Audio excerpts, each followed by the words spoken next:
Live. Okay, hello everyone. Welcome to the Arsenal 101 channel. We are live for the Arsenal at home watch along against Nottingham Forest. I'm joined by my partner in crime, the one and only Coach Gary. How you doing? Yeah, not too bad. Well, I was doing all right till I saw this team sheet, Tone. I think we should have started at 1 o'clock to discuss it. So let's get into it because some of you may not be aware, we were a little bit taken aback by what we saw when the team sheet came out today. Let's go through that team sheet. So in goal, Raya, the back four, Timber, Saliba, Gabriel, Calafiori. I couldn't have asked for anything better. I mean, that is my no problem with them five. Back four of choice. Then we somehow have managed to contrive to get what was a fit Thomas Partey unfit or just not ready to take the field. He's on the bench, but Jorginho comes in for today's game. What's your feelings there, Gary? To be honest with you, mate, I'm totally perplexed. I don't understand it. He didn't go away on international duty, did he? Thomas Partey? Nope. So if he hasn't gone away on international duty and he was fighting fit, played every single game, why would you drop him for a game which is quite important when Forest are doing really well? It's not like they're bottom of the league and struggling to play. You know, they went to Anfield, they turned over Liverpool. Yeah, I just don't understand it, mate. You know, I just had a chat with Apollo, who called me from the stadium. Yeah. He's perplexed. He doesn't understand it. He's not holding out much hope of a win today. Okay, let's move on because the game's not far off. Marino and Odegaard ahead of that, or in a two. Happy with that? Yeah, we'll say Rice is injured, isn't he? So Marino plays left, Odegaard right, so that's not a problem. And then Saka, Trossard are our wingers, and then Jesus up top. Yeah, so obviously Trossard in for Martinelli. I've got the game underway, Tone, just kicked off on Optus 1. So Trossard for Martinelli. We're now losing the defensive work that Martinelli brings, which could be a big loss. And Jesus for Havertz, you know, the duels he wins in the defence and attack. Is Jesus going to give us that? Not too sure. Yeah. So just so I'm on the same channel as you. The clock's about to come up in the corner, or maybe not. I've got 35 seconds. I'm at 21. It's Arsenal with Marino, and Arsenal win the first corner of the game. Trossard fed Marino in, made a nice run down the side of the box, tried to cross it, and it's blocked for a corner. Who's taking the corner? No one wants to take the corner. I'm going to imagine it's going to be Trossard. No, Odegaard has gone over to take the corner. So that's the formation for Nottingham Forest. They've selected to drop their top scorer Chris Woods for Owaniwi, and we have a lot of history with that player. A lot of history. The big guy always does well against us. He always does well against us. Corner comes in, and it's cleared. It was Trossard that took it. Odegaard wins it back to Trossard, to Timber, edge of the box. Timber with the cross, and it's headed clear. Bang it! Oh, have you missed, Trossard? Oh, what are you doing? So it cleared it to Saka. Offside flag was up anyway. Saka mishit the shot. It fell to Trossard. He miscued it. The keeper... He tried to do a back heel. Flapped at it. Yeah. Was it Trossard that was offside? No, it wasn't Trossard that was offside. It was Jesus. And Trossard then tried the back heel, but Jesus coming back into play was the one that was offside. So early opportunity for Arsenal there to go one up. And I have to say, Trossard normally would have put that in the back of the net. Yeah.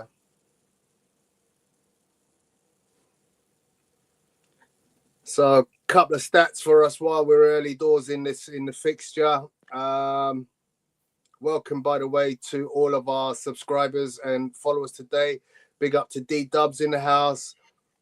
Big up to Garfield Patterson. And here comes Forest, wide open on the Arsenal's left. Oh!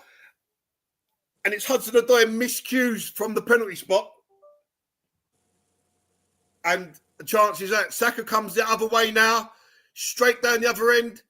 Bukayo Saka, he's up against two. Oh, free kick, cuts inside, he's brought down. So this game is already end to end. 3 minutes, 10 seconds gone, and both teams have had chances to score. Saka cuts in there and he gets brought down. It's a free kick, but just showing the Forest chance again. And I think if Hudson-Odoi connects with that, Arsenal are in trouble. Mm. So that was a 70-yard run by Saka there. So that's the ominous for his fitness. No, doesn't look to be carrying any injury after running like that. So Odegaard with the free kick.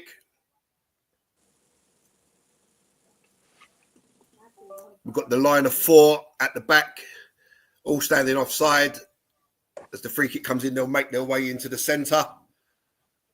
And here they go. There's the free kick.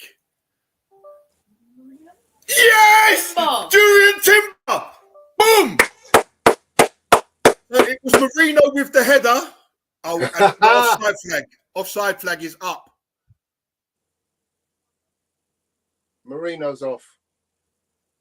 Marino didn't go back in line. I think he's the I only don't think one. Marino's off. I'm not too sure there. I think he's the only one who didn't go back in line. I thought he was level. No, the rest of them, they all started off offside. They ran inside. Oh, that's close. That's close, Tony. That is. When I first watched it, I thought Marino hasn't gone in. But will they do a check? Oh, the 16 comes back. The 16 is close, man. I think it's his shoulder, isn't it? It's very close. Yeah, I think that's millimetre offside. There's no daylight, I don't think. Yeah, absolutely. Just a millimetre.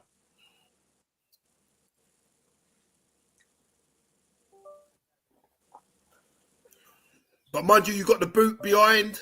That's close, man. Nah, the boots don't matter. It's the shoulder. No, I'm saying about the Forest player's boot behind him, the white boot. Oh, yeah. No, but I don't think he's... I think it's the blue boot at the front. No, I think the knee is ahead of the blue boot, isn't it not? You see, that's the wrong angle. That is the wrong angle to see it. Yeah, from. The goal's been ruled out for offside. But that is close, man. Yeah.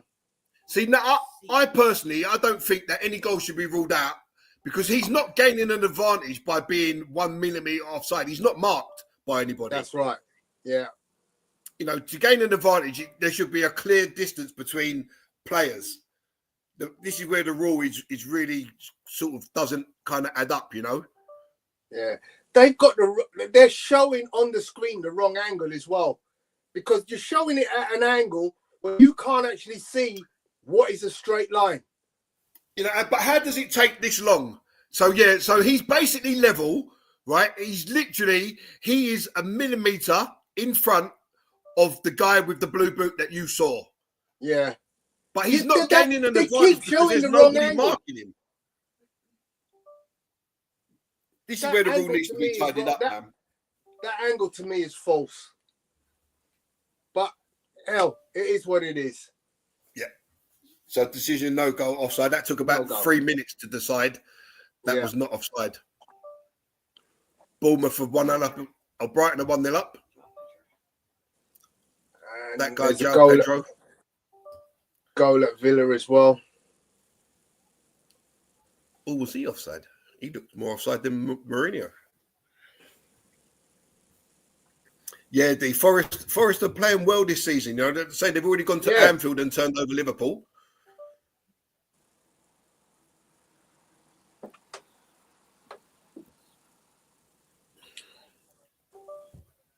So Jesus in heavy press. The ball's cleared long. Oh, that's a bad ball. Bad ball, Saka. You've got to find a man there.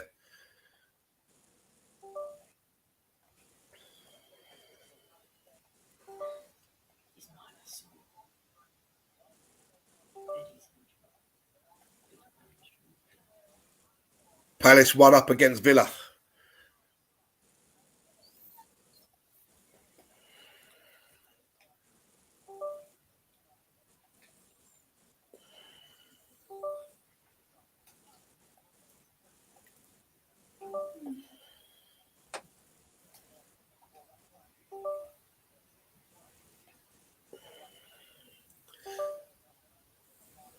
Arsenal keeping possession well.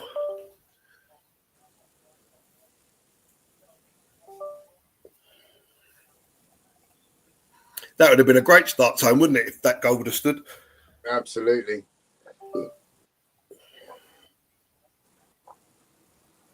Once again, showing the danger at set pieces. Jorginho screaming at Saka there because he didn't make a run when he had the ball at his feet.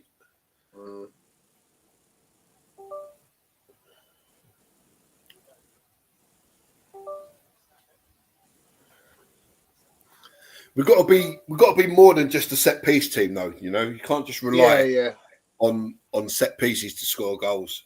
You know, that's going back to the Jules Graham Arsenal, isn't it? Have Everton scored? I think they have.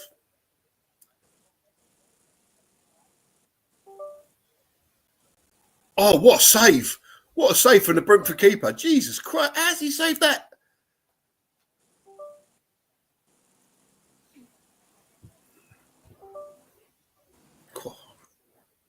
So Arsenal with Trossard wide left, Calafiore in support. Trossard cuts in. The cross is not really great. Marino goes down holding the back of his head. Jorginho doesn't win the ball and Forest are able to clear. Oh, they're checking a possible penalty.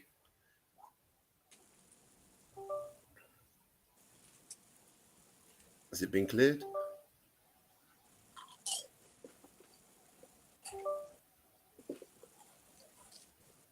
And here comes Saka, 1-on-1. Back to Odegaard, the little cross ball. Why don't our wingers literally come inside their defender?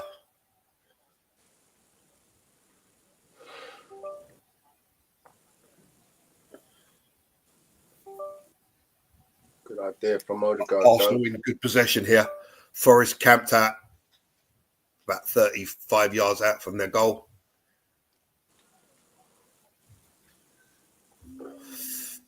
Jesus. See there, Tony, that's a perfect example, right? Jesus controls the ball. He can lay it off to Odegaard. He tries to turn and he loses the ball. You know, perfect example of why he dilly-dallies on this ball too long. But straight away, we're with Saka now, edge of the box. Step over. He goes on the outside. The cross. Oh, who's there? The slowest person got there first, and he went down, and no free kick. It's that Simon Hooper refereeing, isn't it?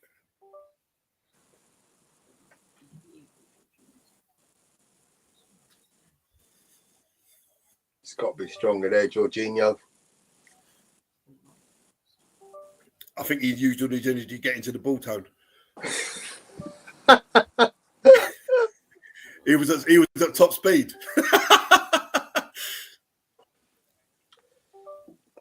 So at this stage in the game, 10 minutes in or 11 minutes in, D-Dub says Forest are coming here to win. He says, make no mistake, this is a massive season for Arsenal, for Arteta. Having the strongest team don't mean nothing if you don't have a striker to put the ball in the net in decisive games. Hell yeah.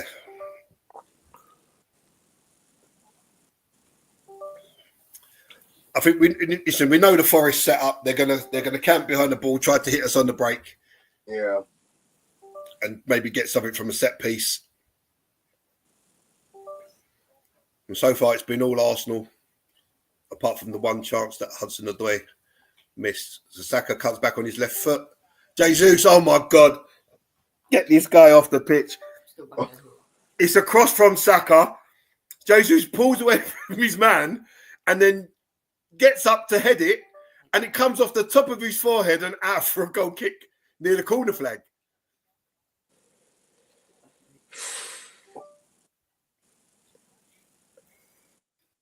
I don't know what to say, guys. I can't be negative about him because I've got to hope that he somehow finds something today. You know, as your son says, you know, Right, so hat trick. I need him to find some Saliba confidence. and Timber combined to shut out the big guy. It's back to Gabriel, to Saliba.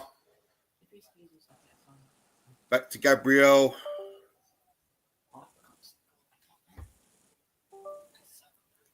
And you may have heard in the background now, Arsenal have taken the lead.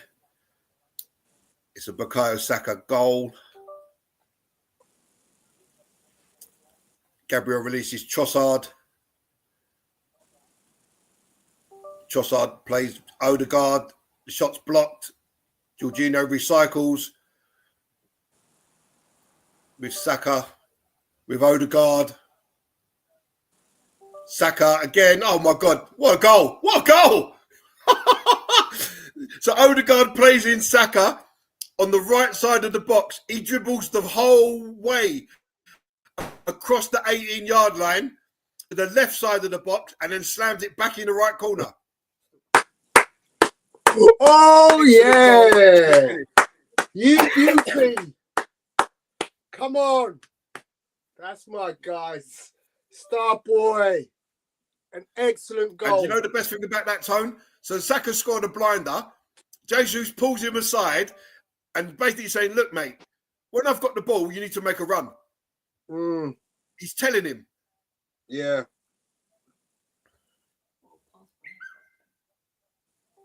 What a finish that is. Jesus Christ.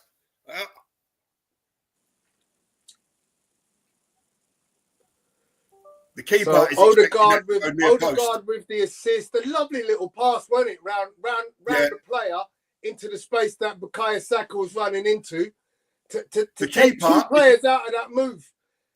When you see that from behind, Tony, the keeper's expecting him to go near post. Yeah. And he takes a step to the near post, and the reverse completely outdoes him. Apollo saying, "Goal Arsenal! What a pass from the captain!" Yeah, and that's what Odegaard brings. That's what we've missed. Exactly. That's what we've been missing. That ability to break open the defense, because he literally passed it like 3 yards through two players, but took those two players out of the game. Yeah, in the box. But see, this is why it didn't make sense when you're playing Havertz in the 10 to get the defensive performance, but you're not going to get the creativity that a Trossard would have brought in the 10. Do you know what I mean? Yeah, yeah.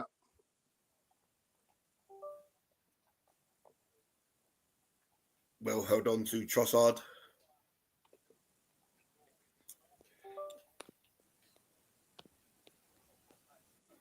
D says we're going to make a statement and score 5 or 6 and climb above Chelsea. We'll get back to Jesus later on, guys. My son's still backing Jesus to score a hat-trick today. Okay. I'm going to back him to get at least one on target.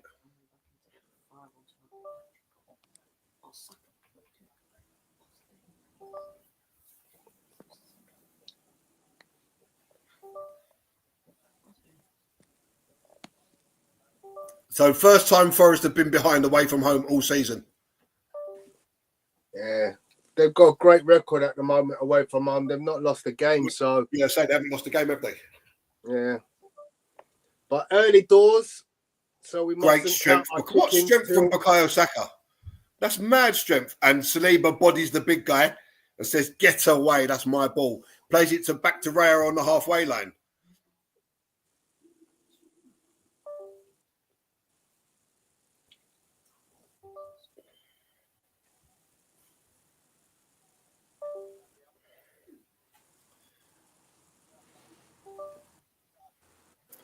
The trouble with playing the way that Forest play is if the other team score first and get maybe 1 or 2, it doesn't it doesn't fit their game plan.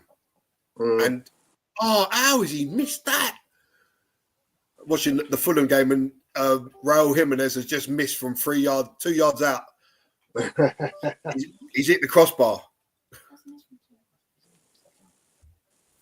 Right, 5 yards out. Yeah, I've just seen it.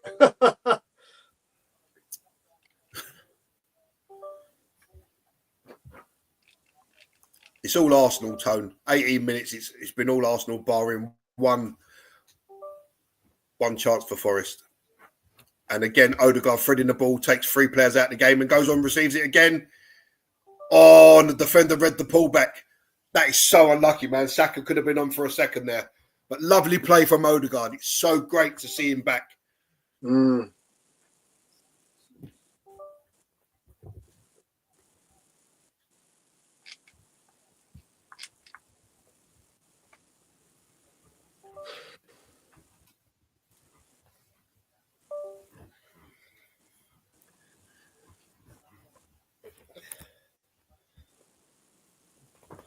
He just shows you there are 2 little glimpses there of what we've missed from Odegaard. Yeah. The big guy is down. He's holding his face after a clash with Gabriel Magalhaes. He's holding his left eye.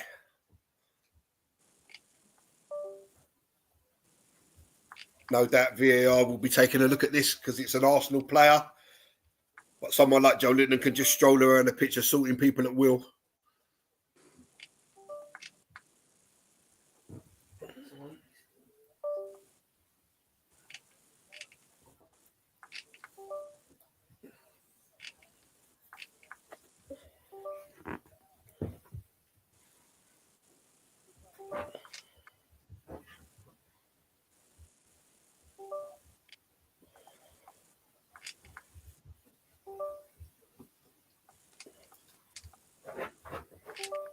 Lovely switch, Jorginho.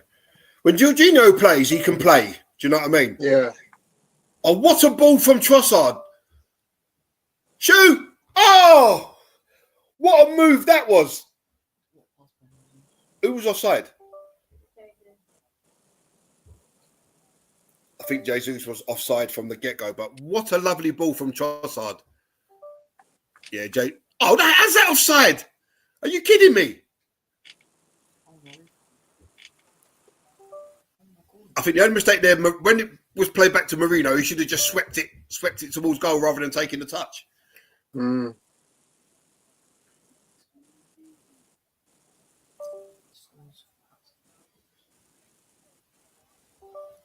What a goal from Iwobi. Yeah, I've just seen that as well. These ex-Arsenal players are doing really well, aren't they? They are. An Arsenal player from the back under press. Oh, lovely. Lovely switch. Over to Saliba. And Forest back away. They don't want to get caught. They don't want to get caught high up the field. As soon as he switched that ball, Odegaard, literally Forest just went straight back into their own half.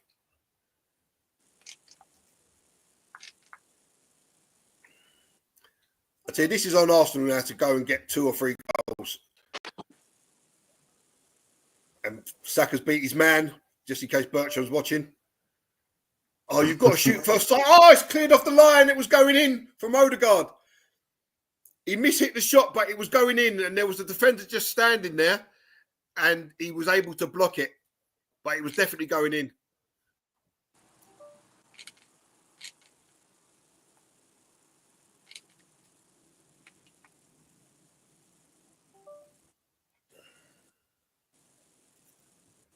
Gabriel, why don't you just play the ball, man? Why didn't Gabriel just play the ball instead of trying to be a little bit flash?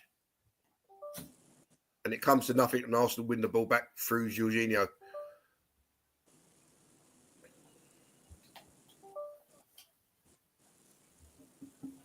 I think sometimes players have to realise that they can't play football in every situation.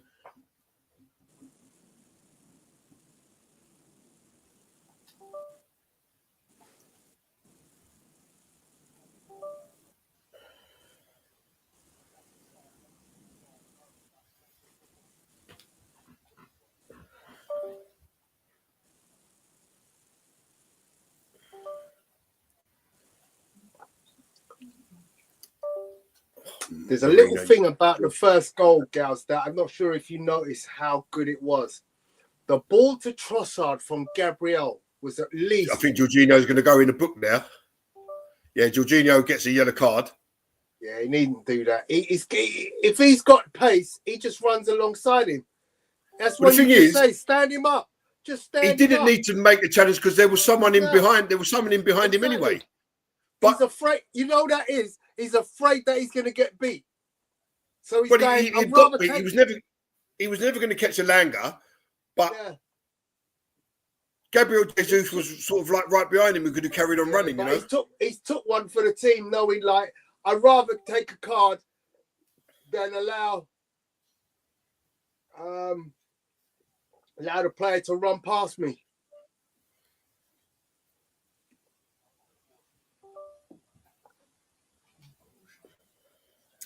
So this is the opportunities that we don't want Forest to get too many of.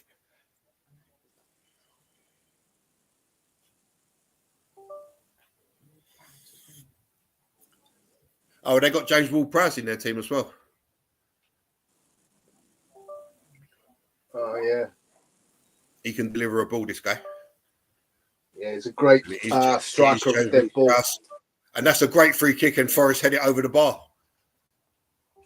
It was pretty much a free header. I'll tell you what, it's not really a free header, but the thing I noticed was Arsenal dropped really deep, really quick. Because that line started on the outside of the box, and then they suddenly found themselves literally on the just off the 6-yard line. Calafiore done well there to basically, he didn't really jump for it, but he done enough in putting the guy off.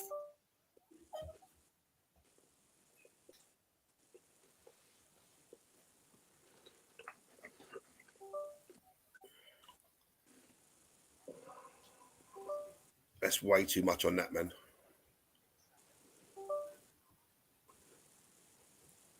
Well done, Saka. Lovely Odegaard. Oh, why didn't you pass it first time, Jesus? No need to take that touch there. Lovely turn, shoot! Shoot! Shoot! And Jesus puts it wide, can't even get it on target. Oh, there were 2 or 3 opportunities though, weren't there? Yeah. There were at least 2 opportunities before he shot where he could have shot. There's at least one on his left foot. That one there, the ball from Timber was a little bit in front of him, in fairness. If the ball had been a little bit more level with him, he could have shot straight away. But, that effort, that's a good 2 yards wide. And, from that kind of distance, you've got to make the keeper work minimum at this level. A striker on his form would at least get that on target, and that's what he's not. He's just not on form.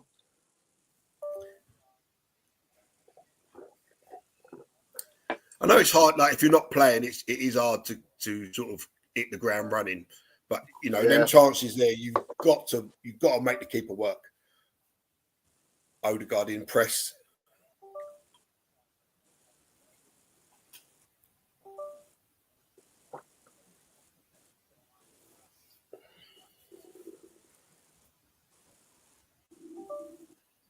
That press is phenomenal. How he does it all game, I don't know.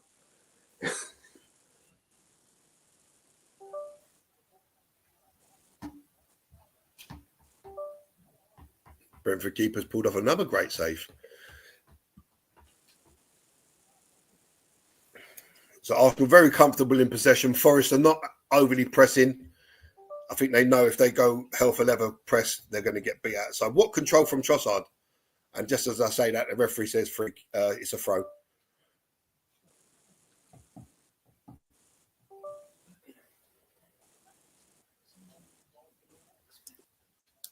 It's mad, isn't it? My son just said, Tone, he said, look at the top 10. The teams in the top 10 that you wouldn't expect. Fulham, Forest, Brentford, Newcastle. I mean, the mad thing is, we started off this morning in 3rd place. By the end of the weekend, if results were all went the right way, we could be in 11th. Yeah, this is the time now. I said it after the last game. We've got to put a run together where we win most of the games. There can't be no more room for slip-ups. That's offside, isn't it? Yeah. Oh, that's unlucky. Great first-time pass from Marino fan Timber, who showed amazing footwork in the box. 2 step overs going left and right, but he's then got the flag that. went up. He's got that in his locker.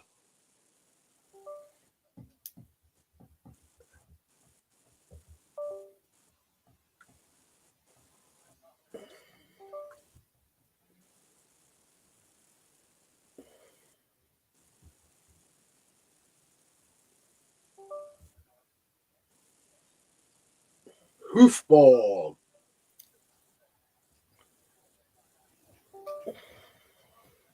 That's offside, isn't it?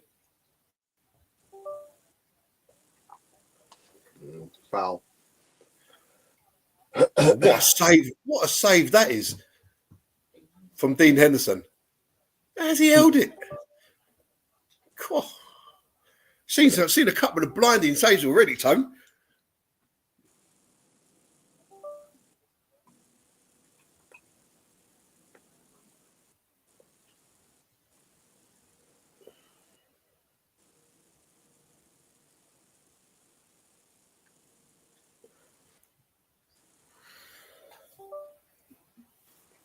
So just approaching the half hour. It's been a pretty comfortable half hour for Arsenal, to be honest.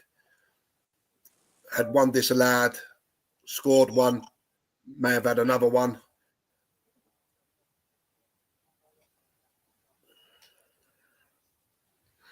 I thought that Hudson-Odoi would have been a good little nick for us as a player to cover for Saka. Yeah, or Martinelli. Trossard playing a big game. Lovely skill.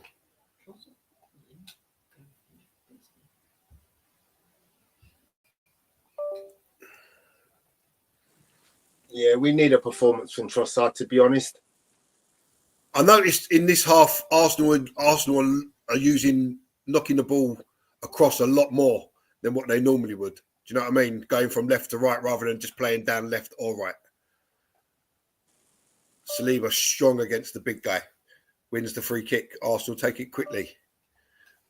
Jesus dropping deep, and he just dilly-dallies on the ball and loses the ball and gives away a free kick and gets a yellow card. Oh, my God. How can you give him a yellow card for that? Are you kidding? What? I am totally baffled. What did he do? He went to pass the ball. He didn't know the guy was there. Oh, because when he went to pass the ball, Tone, as he went to plant his foot to pass it, he stood on the guy's foot. How is that a yellow card? There's no intent there whatsoever. That's outrageous. Mate, typical. I'm dumbfounded. You're going to pass the ball. You're looking to your left. I've ever seen, mate. As you go to plant your foot to pass the ball, the guy comes in and nicks the ball. You stand on his foot accidentally. Terrible. Absolutely terrible card.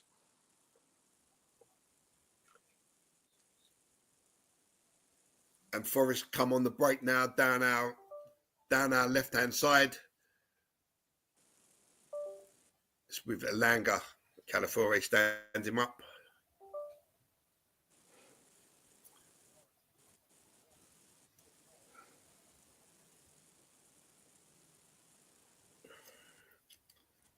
Hi, Luca.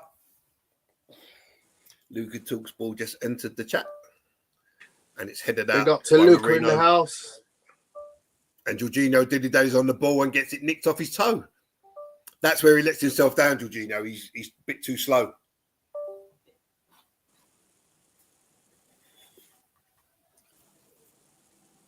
So first sustained spell of possession for Forest.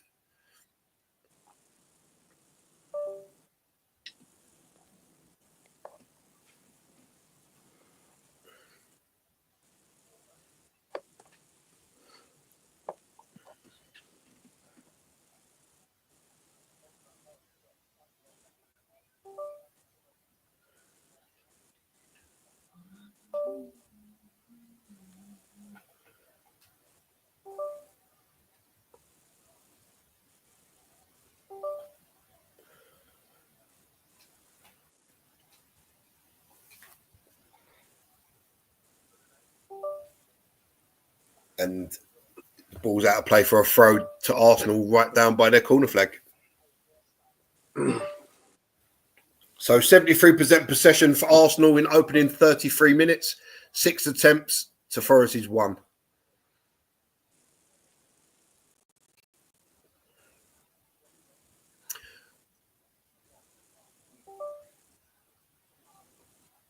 Oh my God. He's given the foul against Jorginho and he clearly won the ball. Clearly won the ball.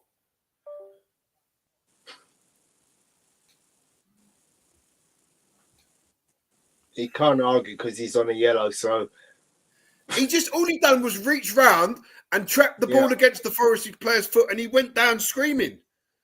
He's 100% got his foot on that ball. Yeah, never a free kick. 100% got his foot on that ball. Well, I think he's got to hook Jorginho at half time because I think 1 or 2 more fouls, you'll receive a second yellow. I'm in agreement with you, Gary. You got Thomas Partey on the bench. Makes absolute sense to me. Don't take a chance. Anthony Elanga's down holding his shoulder. So while we've got a little break in play, Gary, just so the viewers can see it, in case you didn't know, this is Arsenal's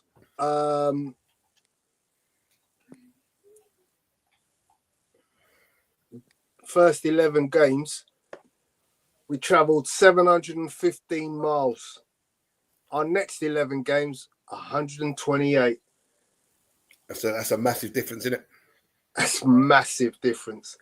So we've had a very difficult, obviously a lot of away games, going far afield in Italy, and we've still got a trip to Portugal to deal with. But overall in the Premier League, there's just not anywhere as much travelling as we have had to do in this first 11 games of the season. I think that's going to be a massive difference for us. Yeah, I agree with you, mate. It's that's not even it's almost 5 times the distance we've over 5 times, isn't it? Yeah, almost 6 times the difference. So Anthony Elanga was down, and he's gone all the way off the other side of the pitch instead of to the closest touchline. How does that make sense?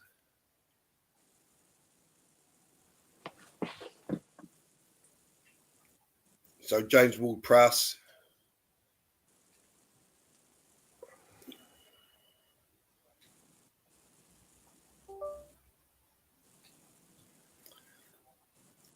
She's going to come right on Raya's head.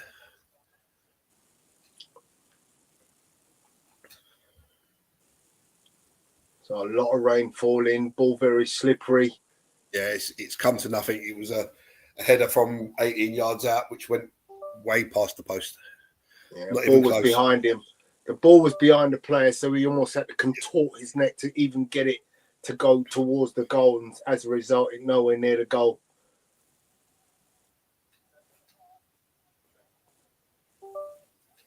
Arsenal back on the attack.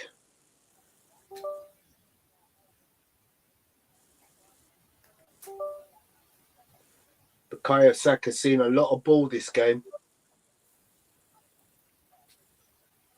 Oh, I thought you should have come for that, Gabriel. Well done, David Raya. Excellent goalkeeping.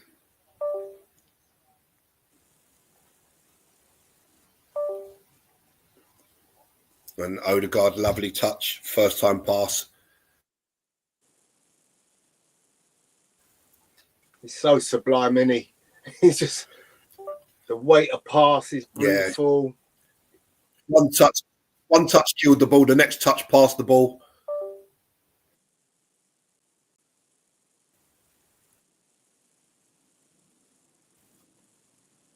Good feet by Trossard.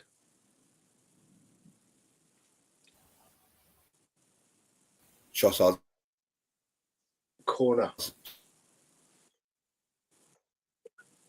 Trossard's on.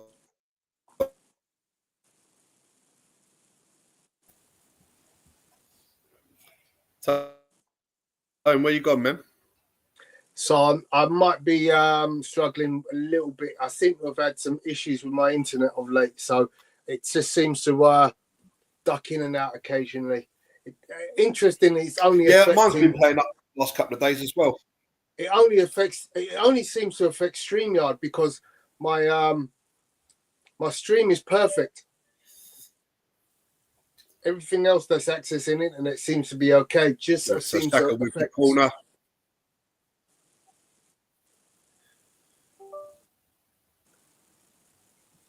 Corner's coming in. Signals given. There is the delivery's there, and it's headed away. And then the big guy completes the clearance, but Jorginho picks it up, feeds Marino, who feeds back into Jorginho.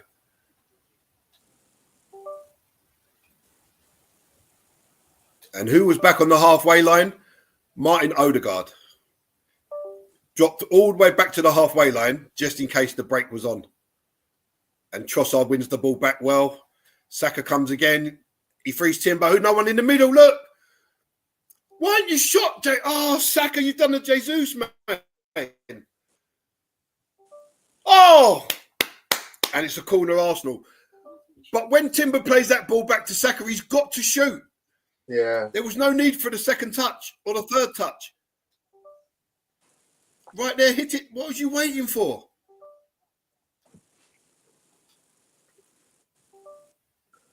I actually thought that during Timber should have had a go. I think it was on his wrong foot. It was a bit too. No, he was on the right foot, but it was. I think the angle was too tight. Saka was in a better position, but the ball was he just got hit it first time. Good strike from Trossard to bring the save out. Corner incoming. And the delivery is there to the far, and it's right out for the other side for a goal kick. Almost found Marino at the back post.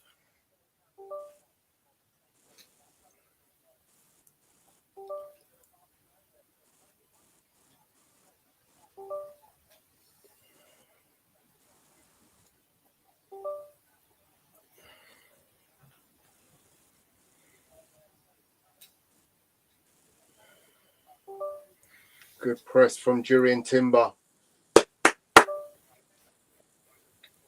Throw into Arsenal. He's top-notch, Timber.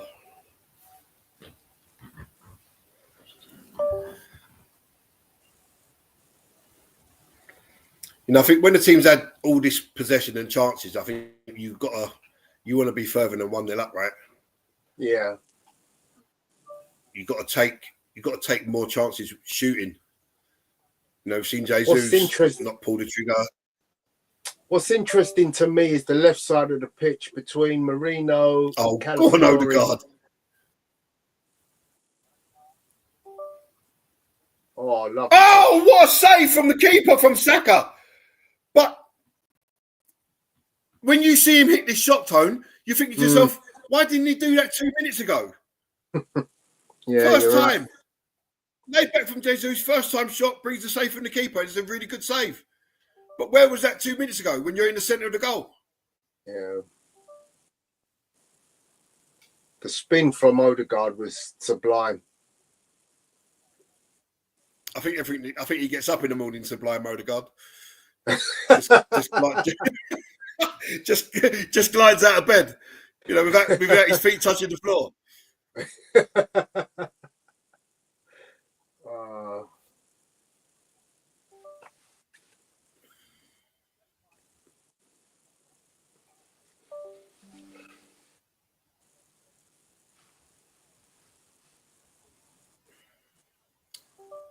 What's the referee saying? They was going to take the corner. The referee must have said something. Trossard's walked over to say what, and then the referee's telling off Odegaard for like they're trying to time waste. They was ready to take the corner. What are you talking about? And now he's having a word with Odegaard.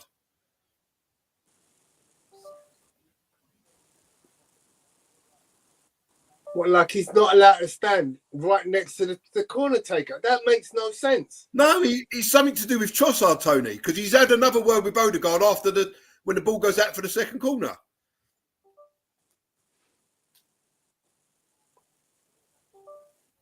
Oh, that was going in. Trossard's corner was actually going in. And it's smashed long. And Jorginho's there to clear. Saka might get sent off here. The card's out. No, he didn't mean that. There's no intent in there. Yeah, but listen, I don't trust these referees, Tone. Yeah, that will go to VAR. That will go to VAR, and it'll be upgraded to a Bruce Lee kung fu kick, enter the dragon style.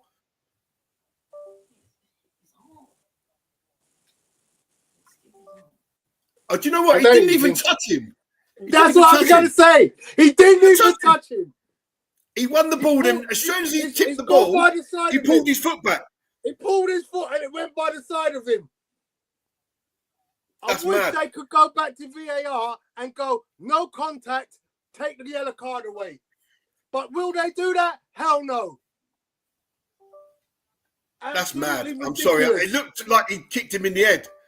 But you've got to see that when he touches the ball, immediately he pulls his foot away and it's nowhere near the defender at all. And here come Arsenal with Saka again. Edge of the box. Cuts inside. Oh, and he muffs the shot. No, he muffed it. It was a poor shot. It may have got blocked, but the shot was poor.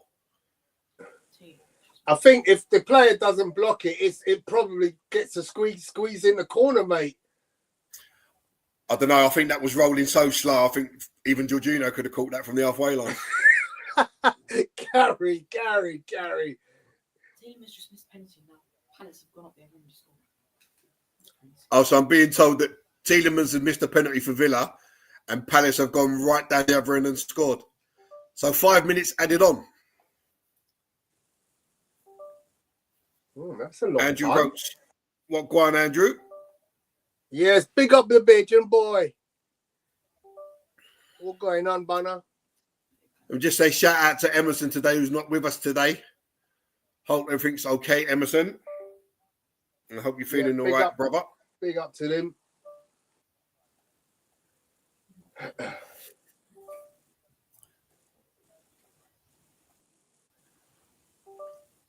Go and shoot. Shoot. Oh. And Timber over the bar. What a save from the penalty that is. Oh, unlucky. What a save. Dean Henderson from the penalty. Gary looks like the main man of a firm. Is he like looking at la Cosa Nostra? Hey, Cosa Nostra. Hey, bambino. Hey.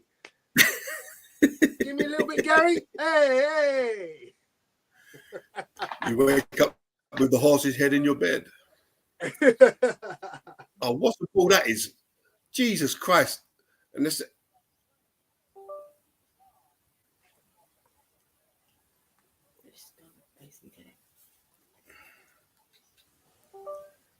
Here come Forrest. The cross is in, and it's over everyone, and it's kept in.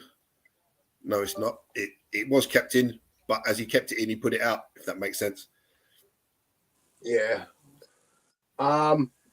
No talk about the shove on Marino. Yeah, it doesn't count if it's against Arsenal. We know this. Outrageous. I think he literally got an elbow in the chin. I think it's about time they started doing American football style challenges for the coaches.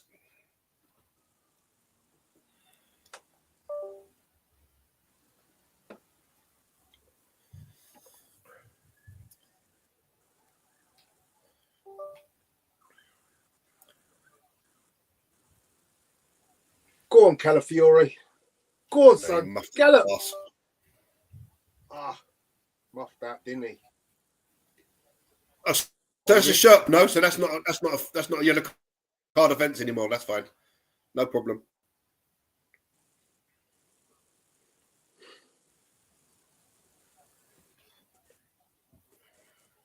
Only if you wear red, Gal.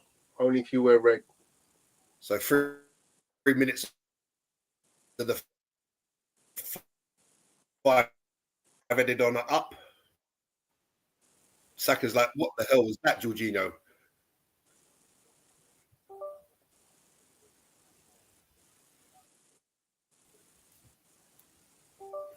Saka should have had 3 goals already.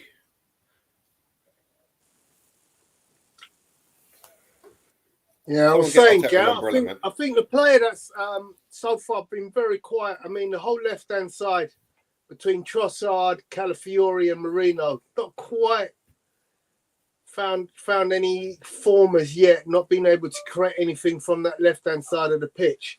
Everything again, reverberating through. I think Trossard's done well when he's sort of linked over on the right-hand side. Yeah. But the left-hand side has been very quiet. That's a silly ball, Marino.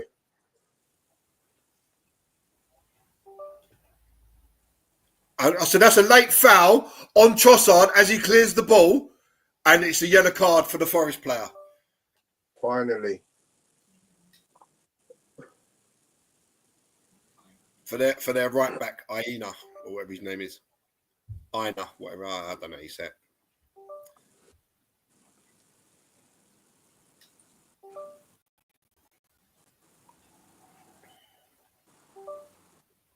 Let's have a look at it again. Do you know what? You've seen red cards for that. Do you know that? Who was it? It was an Arsenal player that got a red card for that. It might have been on his debut. Or was it a Liverpool player on a debut against Arsenal? Well, no, when the guy's clearing the ball and they come and they catch the bottom of the boot. So time is up when Rare kicks this ball. That should be it. That's half time. Very good half from Arsenal. Only complaint is we haven't made our dominance count and been maybe a couple of goals to the good, at least.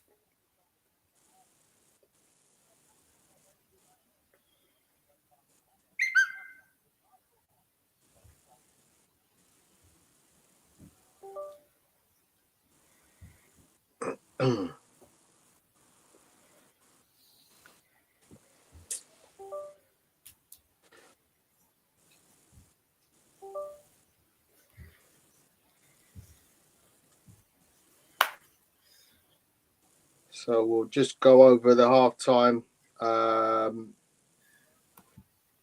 situation in a second. Yeah, Andrew says important game, 3 points here could be the start of a recovery, and I think it needs to be, Andrew. I think we've got to go on a run now of 10 games, hopefully winning at least 8 and drawing the other 2, if not 9 and 1. Can't afford to drop any more City points. We've played everyone in the top 10, 3 of them away from home. So now is the time for Arsenal to get players back fully fit and really push on now. Our season basically starts here.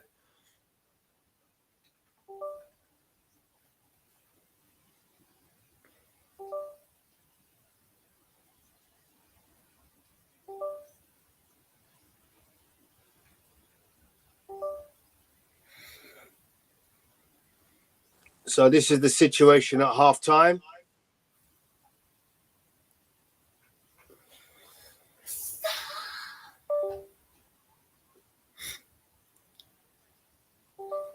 I wouldn't say they look burnt there. I just think it's a little slight hesitation in shooting. Saka, we've seen it once. Jesus has had a couple where we could have had a shot. It's just about pulling the trigger. It's just about releasing the shot. If you're not releasing shots, or you're releasing it too late and it's getting blocked, it's never going to score a goal, is it?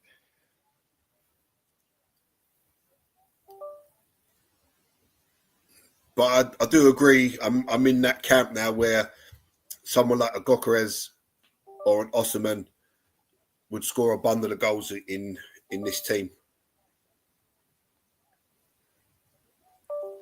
Someone who has that, as you say, D, that killer instinct.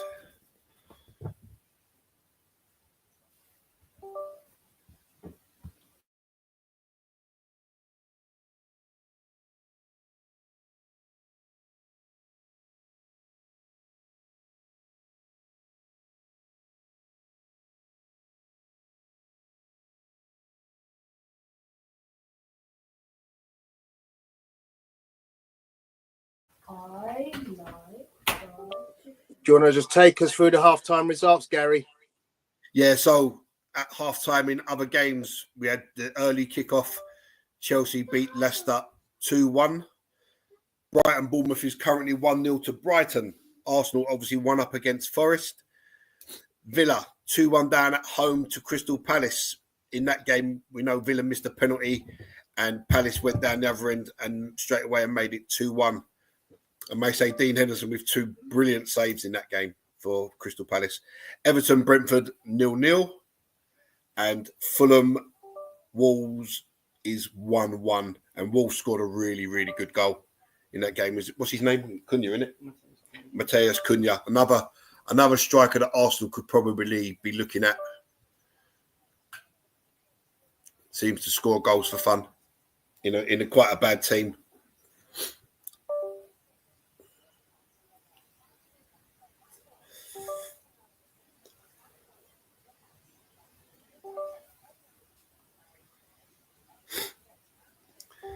Yeah, hopefully, Andrew, we can get back to that kind of performances when after we come back from Dubai last year when we were just blowing teams away for fun. You know, that's what we've got to get to. You know, Timber has a goal ruled out in this game for a very marginal offside. Saka scores one, could have had another two. Jesus could have had one or two. Trossard brings a good save from the keeper.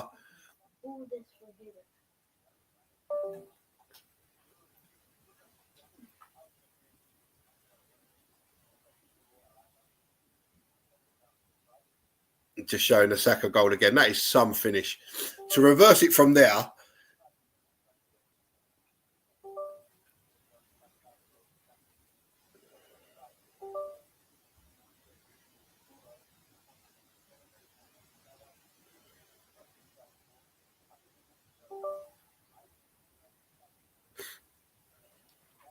yeah, Emmanuel Petit just saying that the goalkeeper thinks he's going to the near post and the reverse completely catches him out.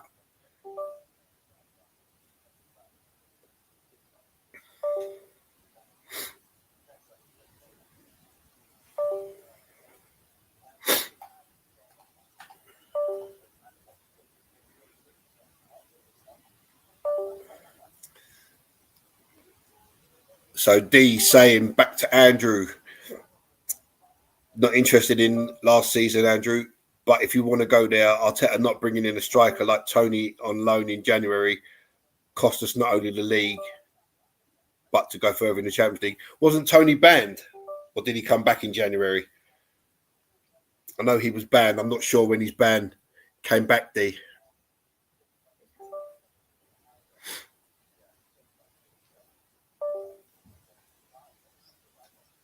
I'm not so sure the league's already gone, D. I think there's ample games left to go.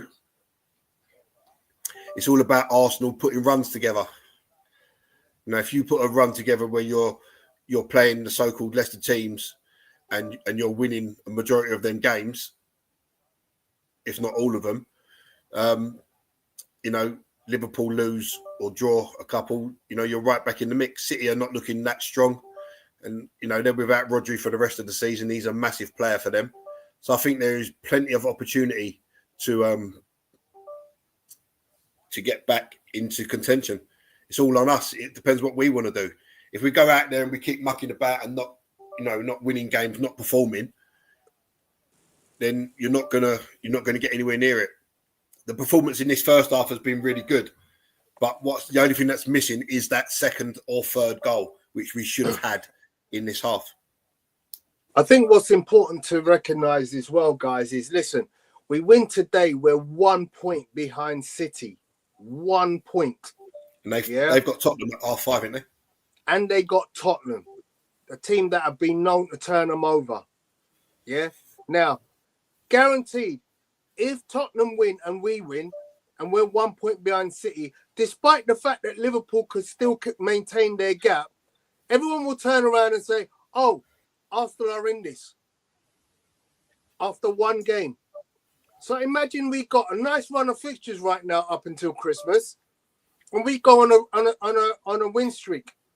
Not forgetting, Liverpool have got Liverpool have had the easiest set of fixtures up to this point in any team in the league. Yeah. No, yeah. So I wasn't sure if he was back. I know he was banned. I wasn't sure when his ban ran out. But then you're talking about bringing him in January, a guy that hasn't played for, was it 6 months his ban or whatever it was? You know, that's not an ideal signing, mate, to sign someone who hasn't played in 6 months. By the time he gets up to speed, the league would have been over. You know, and yeah, we have been watching football a long time, D. I'll give you that. And we've seen teams come back from 13 points down. You know, Liverpool have still got to play City twice. To say that us again. To say we're out is ludicrous. Nowhere near a foregone conclusion. Absolutely. We haven't even reached Christmas. Yeah? As I said, a point behind City if we win today. Yeah? They got a tough game against Tottenham. Liverpool, yeah, they might maintain their gap. But the point is, they've had the easiest set of fixtures of any team in the Premier League. Yeah? Now, they suddenly have some of the most difficult fixtures. In fact, I'm going to try and find it for you. And it's not only that, D. Let's not forget that even the Liverpool manager stated that the first team that actually outplayed them has been Arsenal. So that shows you, you know, in this league, there is no such thing as a foregone conclusion. Any team can beat any team. So are you saying Tony as in this Tony, or Tony as in we should have signed Ivan Tony? I was talking to you, Tony. Don't do it to yourself, Tony says. Don't do it to yourself.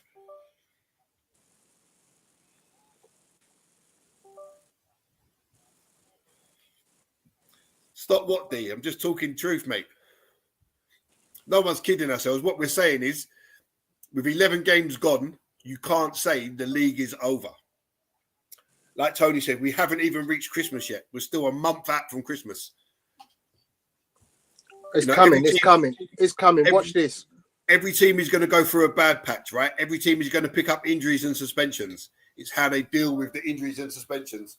Hopefully, touch wood, we've had our suspension problems and our injury problems, and we won't get no more through the course of the season, which is a big if. Look, we was lucky last year. Let's admit it. We was lucky last year. We didn't have any injuries. We had basically a fully fit squad for most of the campaign.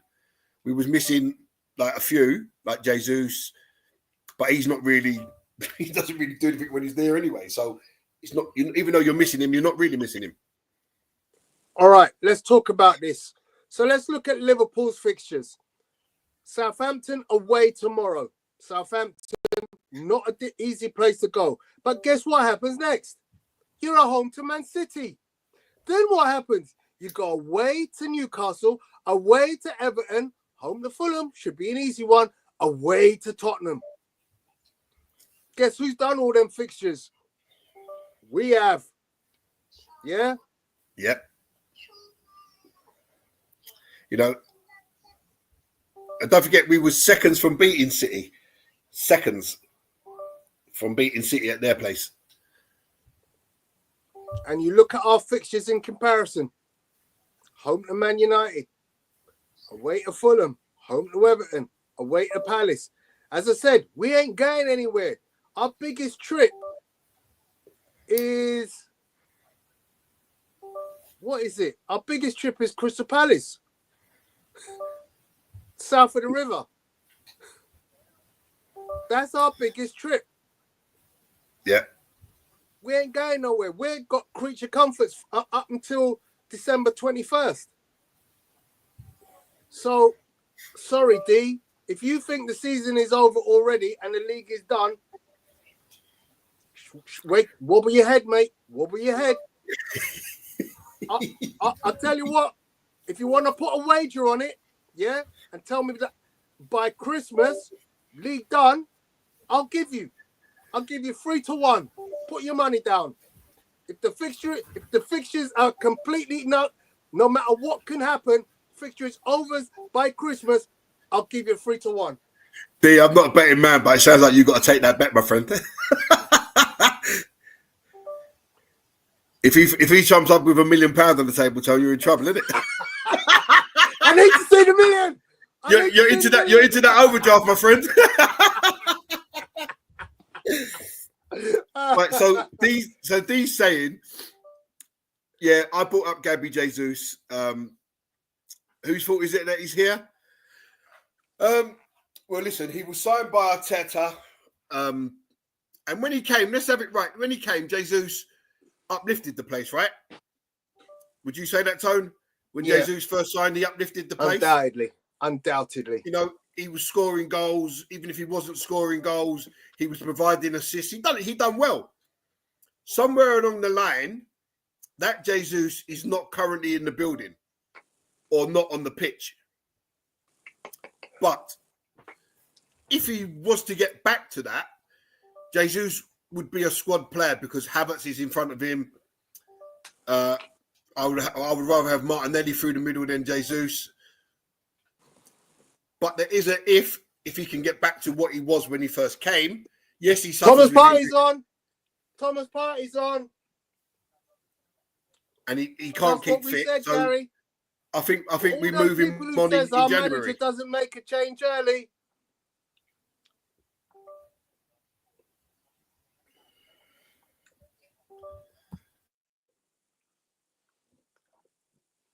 Now we are going to see trouble.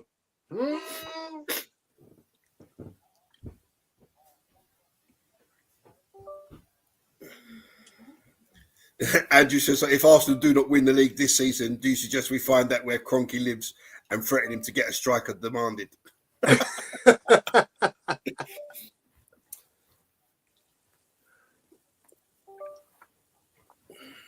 Yeah, so Thomas is guys, on. I've got a question for you. Go on, mate. In the week we've had off, there's been a lot of rumour regarding Real Madrid wanting to send out Arda Güler on loan. And I'll go to Madrid tomorrow and I'll pick him up. And I'll drive him all the way back. He can sleep in the back of my car all the way there, all the way home. I'll drop him to the training ground. I'll carry him in. No drama. I'm free. There you go, people. Anything. I'll get it done. Coach has spoken. It's a pull the trigger on that one if available. Yeah. Listen, if players are going to come in and they're actually going to improve the team, then you sign them, right? A loan deal doesn't cost as much as obviously a full transfer. So it's a no-brainer. And we saw that Güler in the Euros. Calafiori. What he's capable of. And what was glaringly obvious was that when Odegaard is injured and not playing, we do not have a replacement. Someone like Arda Güler could be that number 10. Although, having said that, Gary, I saw the young kid again playing in the England under-19s. He's just good. He looked good. He looked good. He's just good. Just about to sign a new contract for 60 grand a week. Not bad at 18 years old. Bit more than the £138 a week I was on.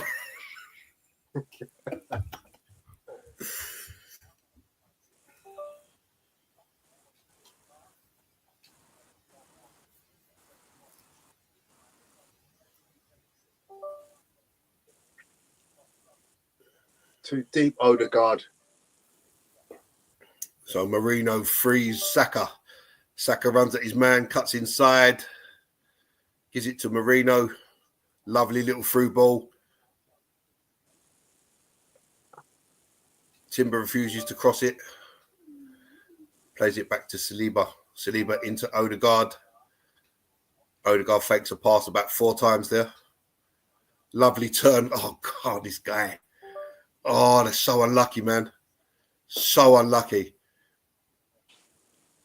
And it's out for a throw to Nottingham Forest. D, I'd love to win 4-0, but right now I would take a 1-0 win and 3 points.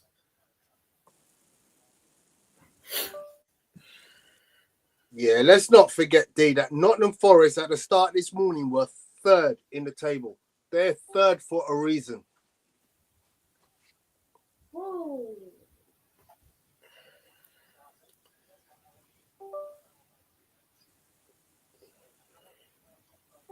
Hold on, a Forest player kicked the ball away there after the free kick was given. Don't end that yellow card. Even though it was a Forest free kick. I think that should work both ways, that rule.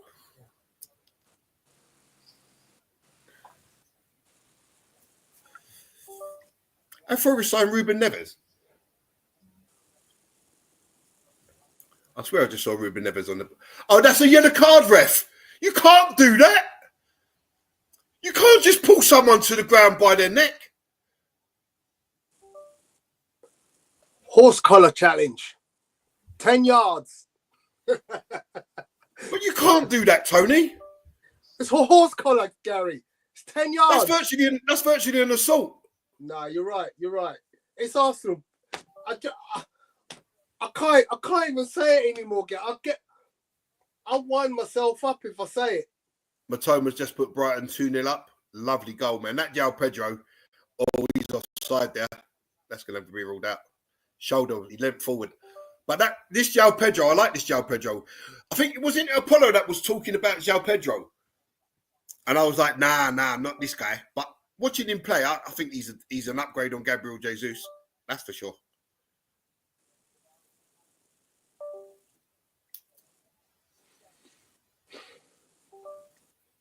Now, answer your question, Tom.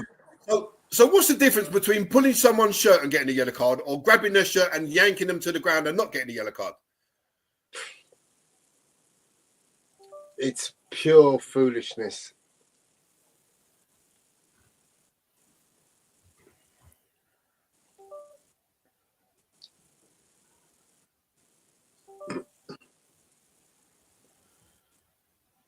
I'll tell you what, that Jota, he could be a doppelganger for Jack Grealish, couldn't he? Only because of the hair. I'm not sure on the face. So it's whack long. And Calafiore gets all in a muddle. Don't know what he was attempting to do there.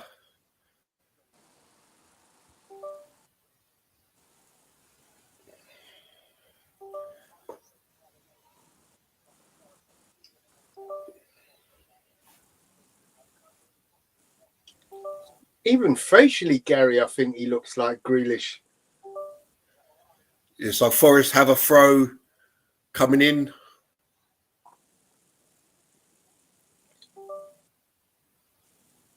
Coming, taking about 3 days to take a throw, mate. That's a yellow card. And it's headed clear by Calafiore to Jesus, who loses it.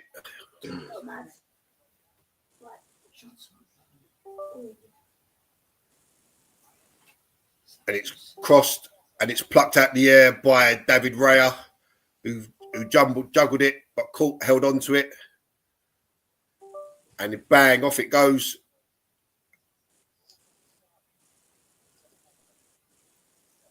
Oh, well played, Julian. What was Julian Timber doing there?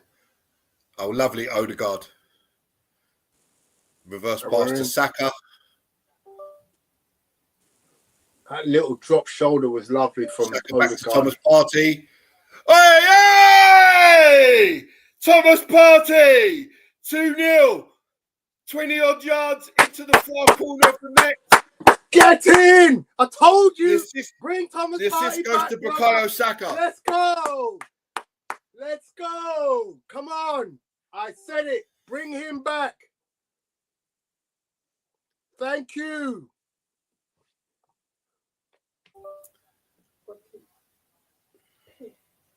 You beauty. What a substitution. Well done, the manager.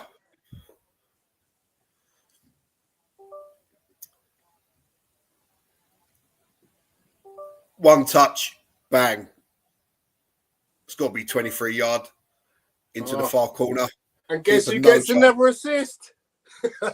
It's ridiculous. Yeah, we agree with you. We agree with you there, Didi. You'll get no arguments from anyone at Arsenal 101 about Thomas Partey being the best midfielder in the best CM in the team. We all say it, mate. We all say it. There's no one in the league bar Rodri who comes close. It was a massive surprise that he was actually left out today from the starting lineup.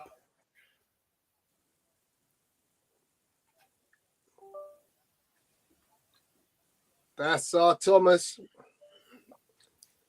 D says best defensive Well done, midfielder Marino. in the world for me. Marino's a beast. Marino's another Havertz, but without the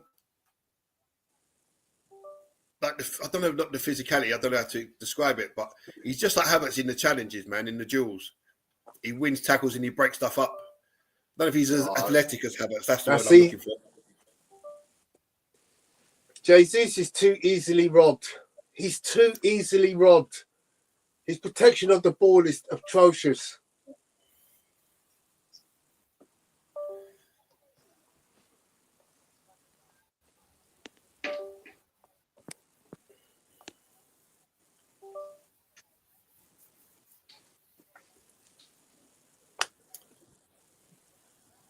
Wolves are winning 2-1. I'm happy for that because I like that Gary O'Neill as a manager. I think he's a decent young manager.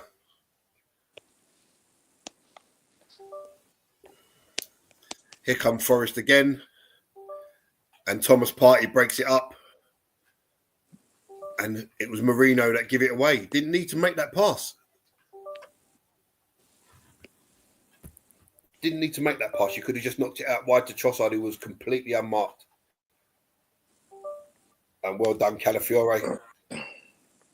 And so it was a 50-50 challenge. He's given a free kick against Marino. Both players are currently on the deck. Is he producing a card? Let's have a look. Yeah, I think it's a foul. Yeah, it's definitely a foul. It's got there a split second too late. Nothing more. Yeah, that's all it is. So I think that's a challenge he doesn't have to make. You can just hold your ground there and make the guy do something with the ball. Yeah, I'm not going to argue with that one. It's a 50-50 ball. He just misses it out. I'd rather people go in on a 50-50 than back out. You know what it is? I mean, I'd rather let the player do something with the ball than give James Ward-Prowse a situation where he can knock the ball in, and it's great defending at the back post by Saliba, because Forest had two players coming in round the back, and Saliba trapped the run and heads it out for a corner. Well done, Saliba. Yeah, I don't want to give James Ward-Prowse any opportunity to put a dead ball into the box. I hear you. I hear that. You know, we haven't heard James Ward-Prowse's name in this game, but if you keep giving him chances. And I think that's why he never really worked out for him at West Ham, because apart from the free kicks, he very often is missing in a game. Great punch, David Raya. Well done, David Raya. It went to the...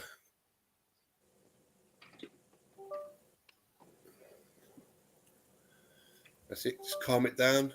Well played. Odegaard always there to receive the ball.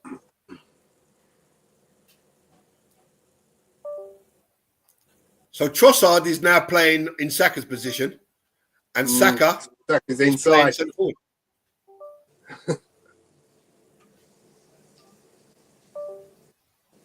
Well played, Thomas Partey. Oh, unlucky.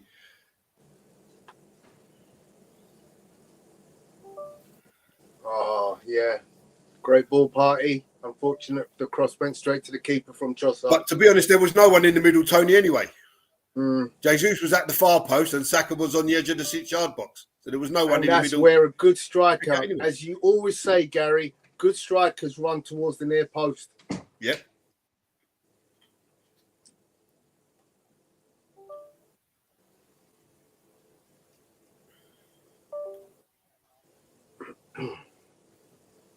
He's moving Gibbs out injured. Yeah, he's in civvies. And Andrew says Gary Lineker leads match of the day. Gary Stringer is surprise replacement. What are the odds? Well, if I was a betting man, I would say 0. But I'll take the job, don't get me wrong. Only if Tony can come with me. Me and Tony are a double act. We work together. We'll swap Ian Wright for Tony, and we're on. Well done, Marino. Great covering. Oh, do you know what? Mourinho got away with one there.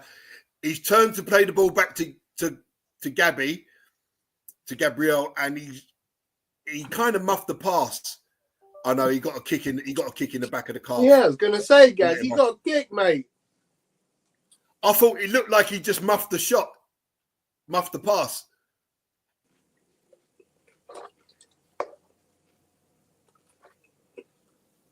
So Arsenal are as comfortable as I've seen them in a long time.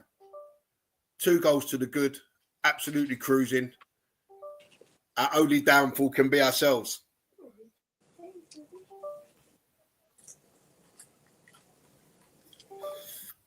Odegaard now playing in the 6.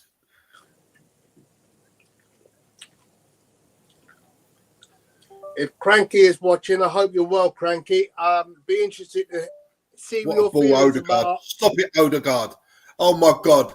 It was a cracking ball from Odegaard. Totally out of surprise. And Saka can't control it, and it goes out for a throw. He nutmegged his own player. I think it was a shock of the pass coming to him. No one expected it. As I was saying, if Cranky's watching, open field opportunities. The thing that you say that we lack the ability to do.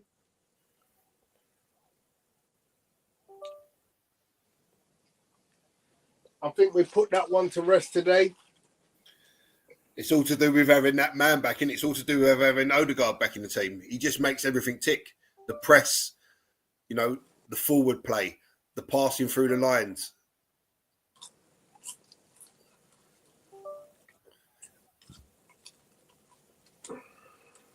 And here he is now. Look, simple.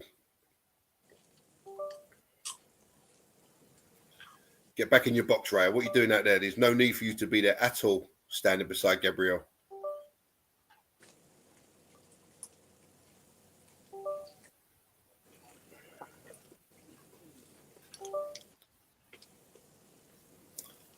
I like to see Odegaard's passing stats at the end of this game because I don't think he's gave away many balls at all. Yeah, I agree.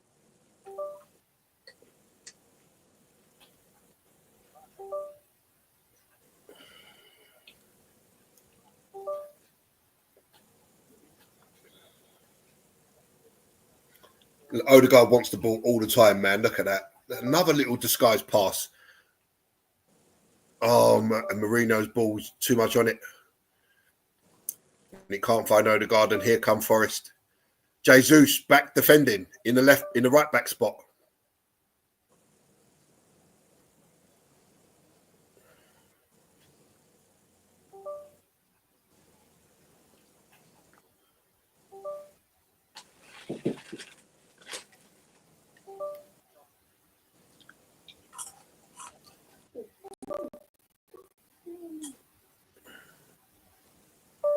You're not offside. Nah.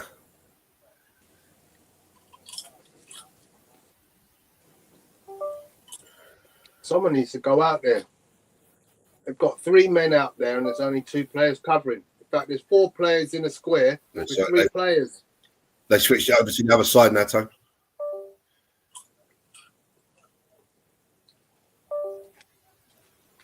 Not really doing a lot here. Opportunity there.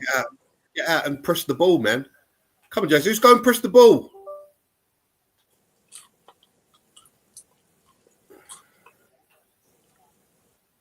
And there's the ball into the box. And David Raya just slaps it out the air.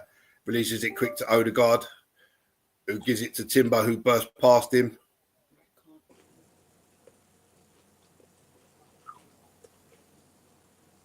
Unlucky.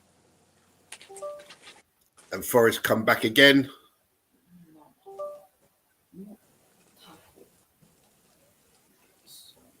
And Calafiore blocks the ball. And the guy that many think can replace Thomas Partey. Are you kidding? That's not even a foul.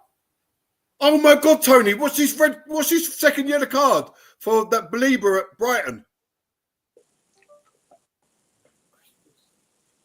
And Chris Woods replaced the big guy. I think that suits Arsenal, to be honest.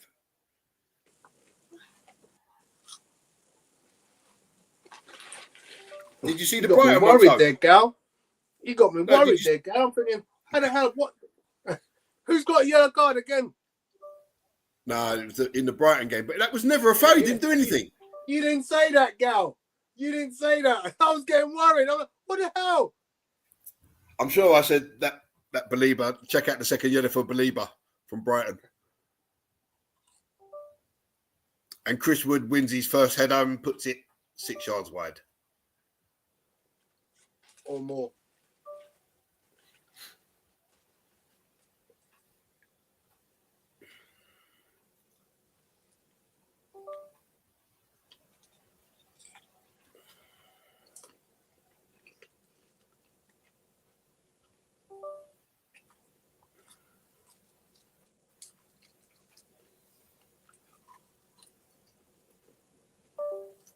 Well played, Arsenal. Brilliant.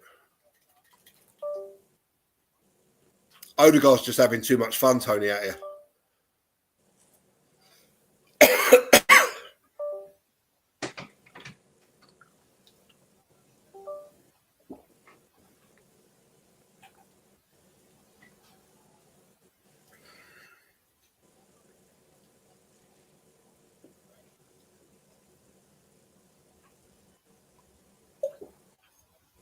Arsenal still with it, with Saka to Odegaard.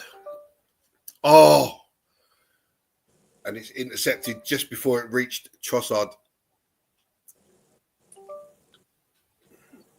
And Thomas Partey tracks back and wins the ball and sets Trossard free again. He drives right into the edge of the penalty and Jesus can't control it. And Forest come away.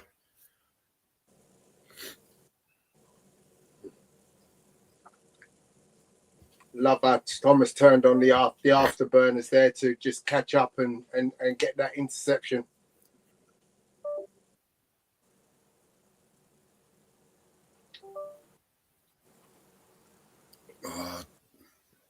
Oh my God. Odegaard, please stop that. I don't ever want to see that disgusting tactic again. Watch this tape, Tony. Oh my God. Oh man, it's worth the price of admission. That was disgusting. That was almost as good as his remember the sliding tackle he did when he didn't slide tackle? Yeah, He done the slide and then got up and won the ball with a back heel.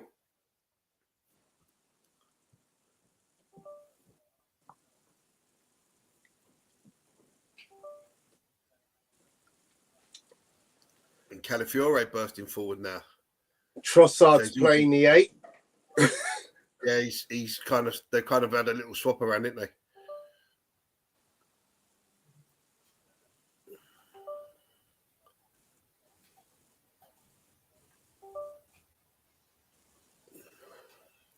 We could do with one more goal, then get Saka off this pitch. Yeah.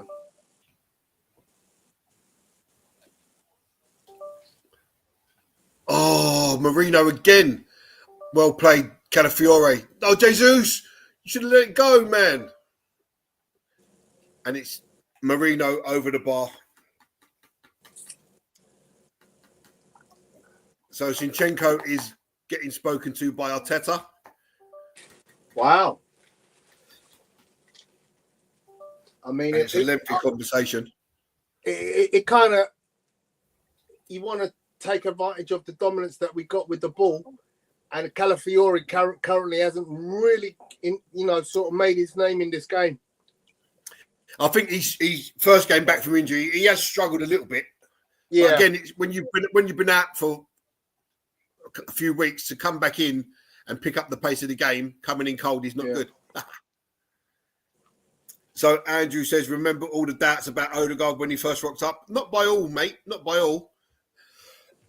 There was some that didn't see it, but there was some that did. I had him as a success from the get-go.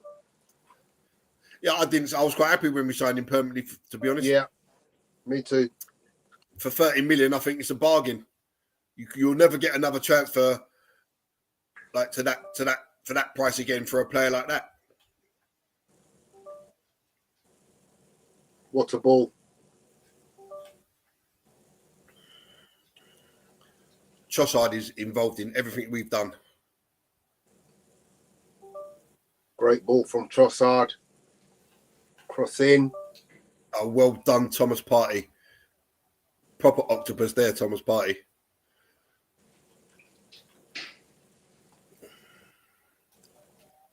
Oh, Zinchenko. Oh, Zinchenko. What? And that looked like a blatant nudge in Saka's back there. Now, this is the thing. If it's not a push in his back, right, it's got to be a dive, right? Has to be a dive. It can't be both. You got to have a look at that. You know, if it's not a push, it's a dive, right? And if it's a dive, it's the second yellow. If you're trying to con the ref. Odegaard's running on empty. And that's a foul. Marino down. He intercepted the ball to Trossard. Back to Odegaard. Waiting for Saka on overlap.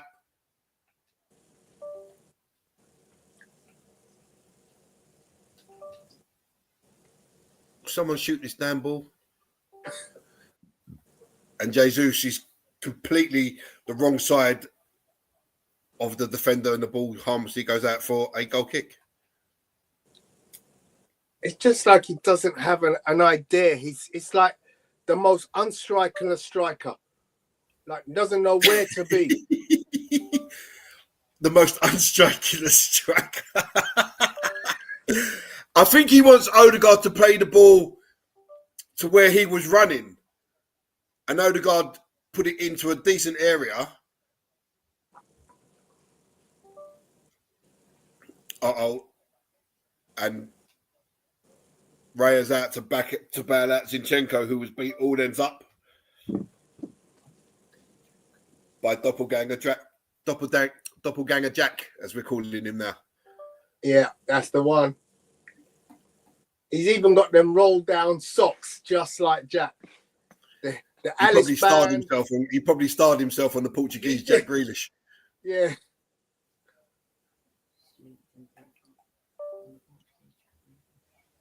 Forrest about to make a substitution. Take the throw first. So the long throw comes in, and that is it. Oh my God! Who did that hit? Who did that hit in the head? Thomas Partey. Well, the shot was definitely goal bound. It hit their player. Oh, maybe it hit Chris Wood then. Yeah, I think it was Chris Wood.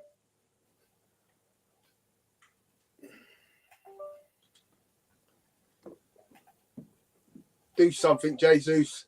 Thomas Partey couldn't control it.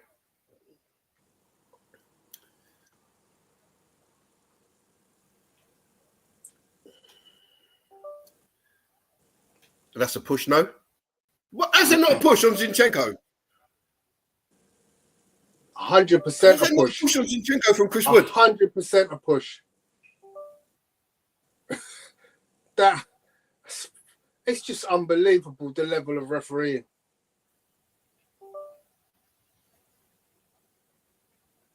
How can we see these things? I'm still in shock. I'm still in shock from that. How's that not a push? You push the guy out of the way so you can win a free header, right? Yeah.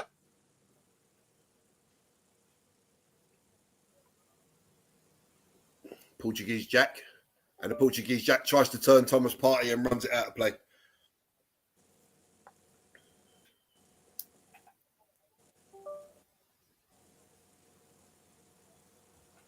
Oh my God. Have you been watching any Fulham games, Tony? No. They keep bringing on this Harry Wilson guy. He scored the winner against I have. He scored two, another sub, and he's just hit the top of the bar after being brought on again as a sub.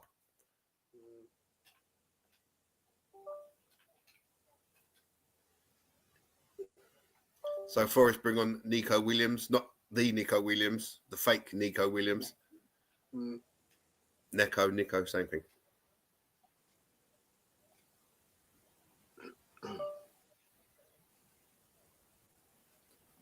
I get worried when I see players and the keeper at the box. When When the keeper rolls on the ball. Yeah, and then he picks it up thinking, oh, I want to replace the ball down. Seen a couple of penalties got given for that in Spain. Exactly. It happened over here as well, didn't it? Was it Villa? The defender who used to play, who got a couple of caps for England. Oh, Tyrone Mings. That's it.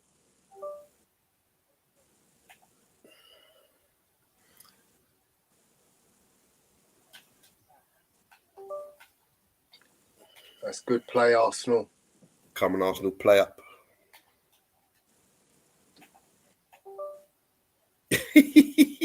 Andrew says Arsenal should contact the RMT. They have plenty of strikers.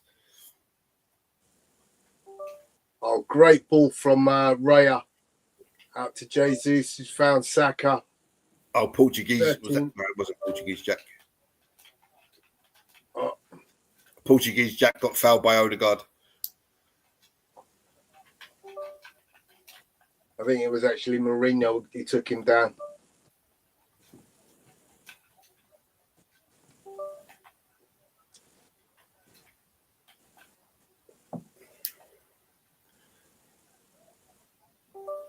Oh, why are we doing? Why are we not clearing that? Why are we holding on to it there, Arsenal?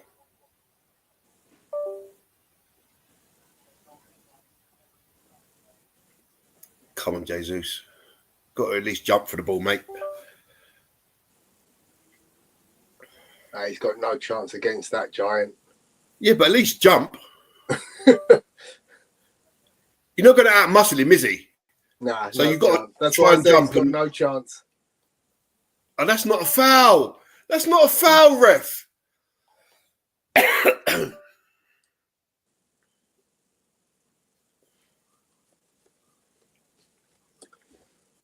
I'll take that, so long as he doesn't get the yellow card out, because he's already had one, isn't he? He clearly got the ball on his shin. Did Marino get booked? No, it wasn't Marino that got booked, was it? Did he not get one earlier? I don't think so, no. Oh, okay, my bad. Saka and Jorginho got booked. I don't think Marino did, though. Or maybe he did.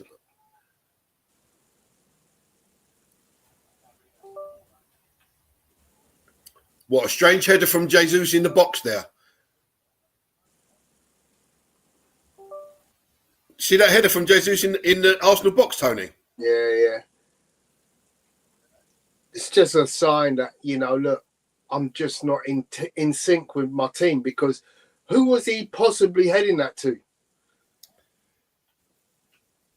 But he headed it with such power that it could have literally gone anywhere. It could have rebounded off the Arsenal player and gone anywhere. Or hit his hand and been a handball.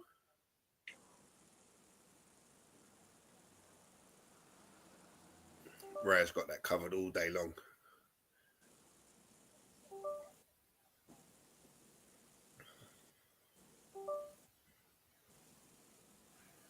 Jesus has got a yellow card as well. Yeah, Jesus, that was the free.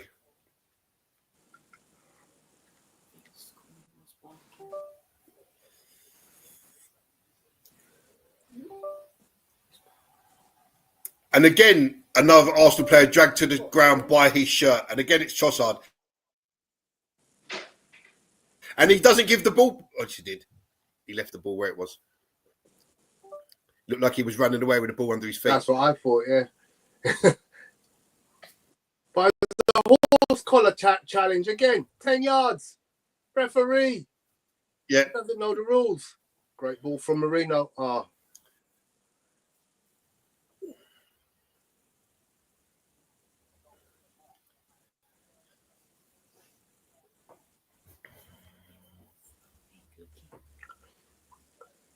Last 15 minutes, I think it's time you bring on Martinelli, if you ask me, innit? Yeah, I would be inclined to give Odegaard a rest. I'd love Nweri to get some minutes. I'd love it. Saka.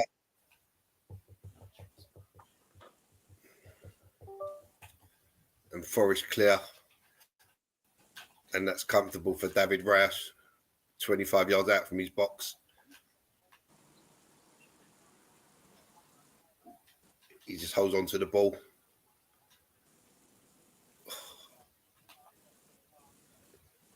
And Arsenal play it out easily.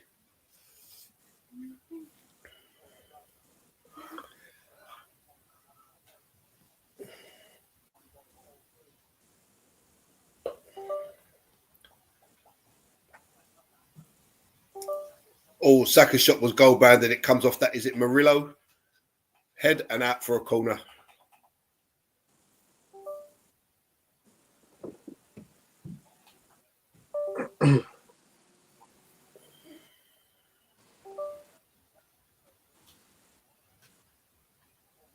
So current state of play, Brighton 2-0 up. Villa and Palace are 2-2. Everton 0, Brentford 0, Fulham 1, Wolves 2.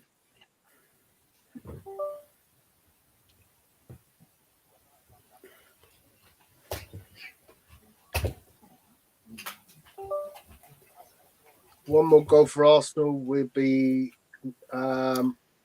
equal goal difference for Chelsea.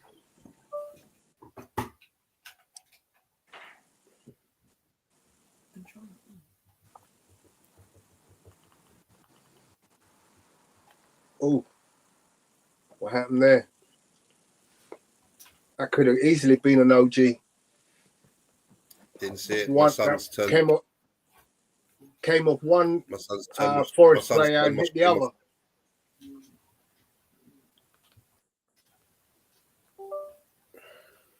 Corner on the other side now. Trossard to take. Rain still pelting it down. Very little wind, as you can see. The flag not going much. Cross comes in. I'm back. And headed out by Chris Woods, I think. Arsenal back in control of the ball. Stephen Gabriel playing little 1-2 into the box.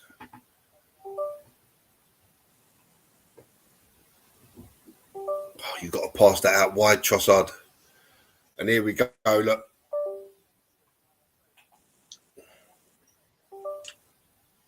Stand him up. Stand him up. That's all you need to do. Well played, Marino. Saliba done well, and then Marino mops up. Yeah. That was a silly pass that they tried to attempt and almost got hit on the break. That's what Forest are after. They can't do anything if they're not playing on the break. Go down the space. Go on.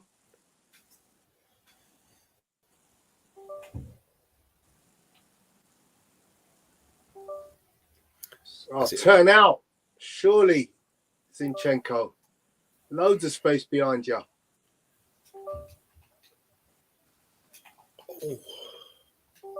Oh.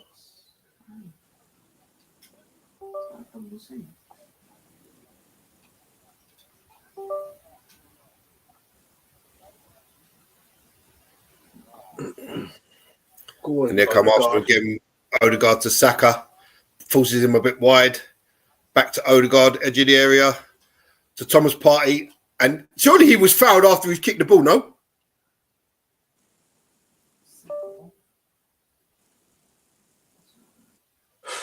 Surely he was fouled after he kicked the ball by Portuguese Jack. He's down on the floor. So Nwaneri and Raheem Sterling are imminent. Yay! For Odegaard and Saka. Yes. I like this change. I hope Stan is watching. Well done, Odegaard. Brilliant performance. It's a great 81 minutes under his belt there. He's been absolutely outstanding. Yeah. I say I can remember him giving away one ball in the whole of this game, and that was cut out well by the defender.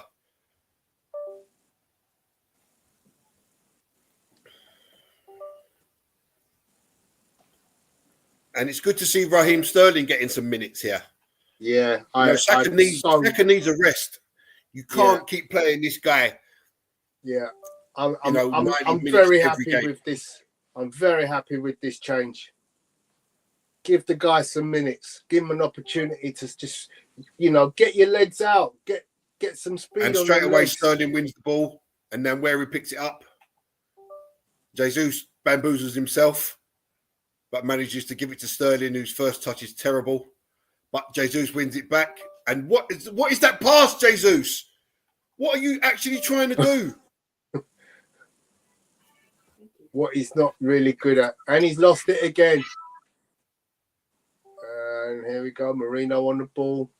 And then Wary.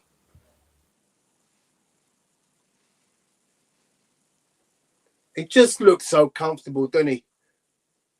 And then Wary just... He doesn't get flummoxed. He doesn't hustle. He's very relaxed on the ball. Well done, Zinchenko. But the pass weren't good. Picked up by Marino. Lovely pass out to Sterling. Go on, mate. Go on. Have it. Have a run. Back to Marino. Back to Sterling. Have some confidence. Take him on. If you can take him down the right, get to the byline, party. Arsenal, Timber. good ball retention there. We're in a position where we don't have to force anything. Yeah. And look how they played around that. Excellent. Go on then, Wary. Well done. Oh, what a stall! What a goal that would have been from Wary. Oh! What's the step over, Tone? What's the step Whoa! over? That is, bruv, tell me this guy ain't ready. He went past the player like he had foot in treacle.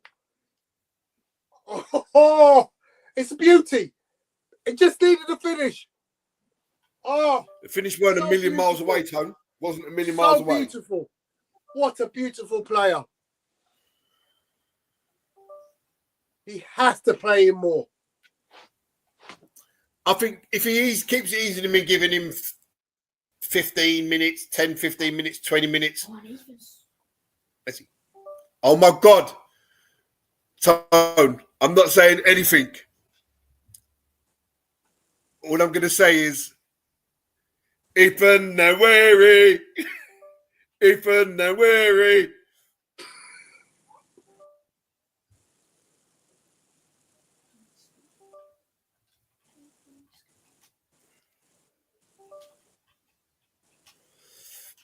Go on, son. Go on, son. To Sterling. Pulls it back. And Ethan Nawari. Bang! And that. Raheem Sterling with the assist. And Ethan Nawari has a smile on his face bigger than anyone in the Emirates Stadium. Mate, he deserves it after that first effort. What a player. What a player.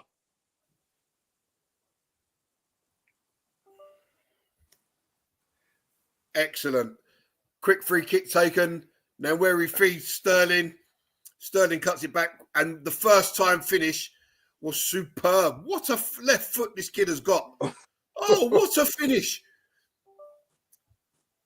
To come onto that ball, Tony, and strike it so sweetly first time on the stretch, on the slide, and hammer it inside that near post.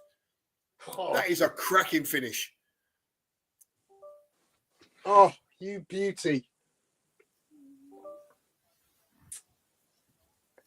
If Bertram is watching, never open field goal, never get goal without a free kick. Just worked it.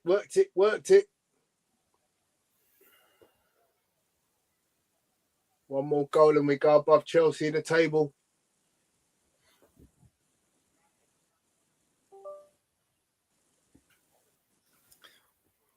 What a finish.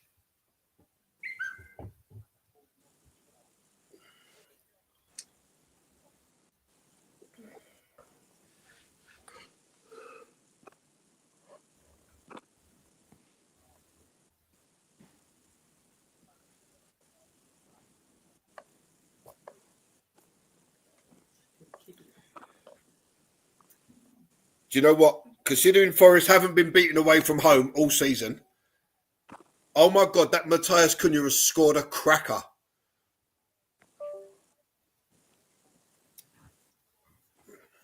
He looks to be a buy, doesn't he? Well, cheaper option than Gokares, Premier League experience. And have a look at this goal he's just scored. Oh.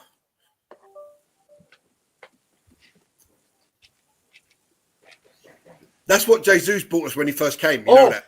Oh, that's naughty. That's proper naughty. Jeez.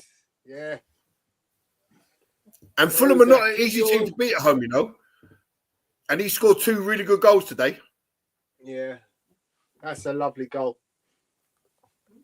So it looks like Arsenal shut up shop. Who did Kivior come on for? I don't know. I didn't see. That's offside. That's Forest. offside of Mark. Portuguese Jack has scored. Yeah. The But he's flag way is offside. Offside. He looked miles offside.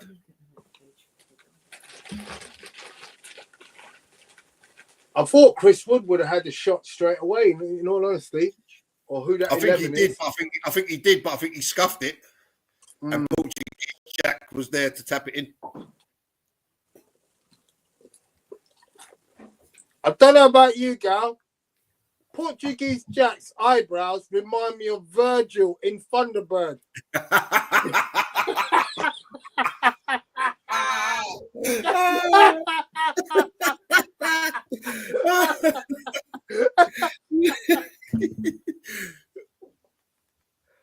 Oh, Portuguese Jack doubling up as Virgil. Well, I've lost absolutely everything. What's going on here? Portuguese Jack was so offside, he's knocked out my stream. So I don't know what all the talking is about, but the free kick from the offside is taking absolute ages. Oh, there's a nasty follow through. Oh, yeah, but you see that? I've seen players get recarded for that. And that's no way his fault, right? You can't control where your foot's going to go once you've struck the ball.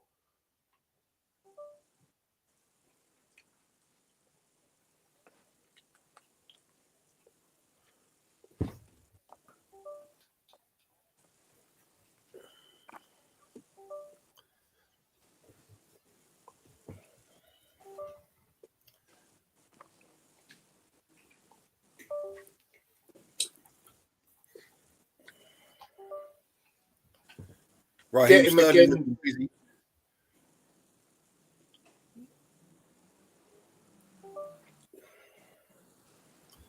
Great tackle, Party. It's not so much the tackle, it's the way that he intercepts it and then in the same breath finds the pass out. Yeah. And then again, another lovely weighted pass out to Nweri from Party. He's so good. He's so good. He knew the player was coming. He just guided the ball. And again, he just holds it off. Mm.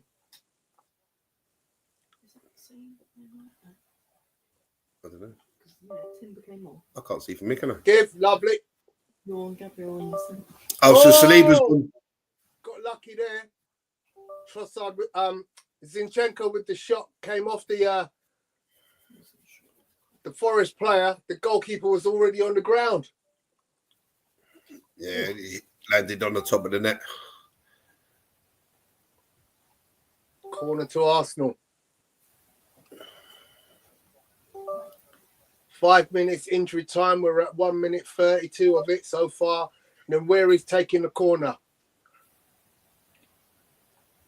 A lot of big boys in there. Kivior. So we played not almost 92 minutes, and Jesus has had one shot off of target. Wow.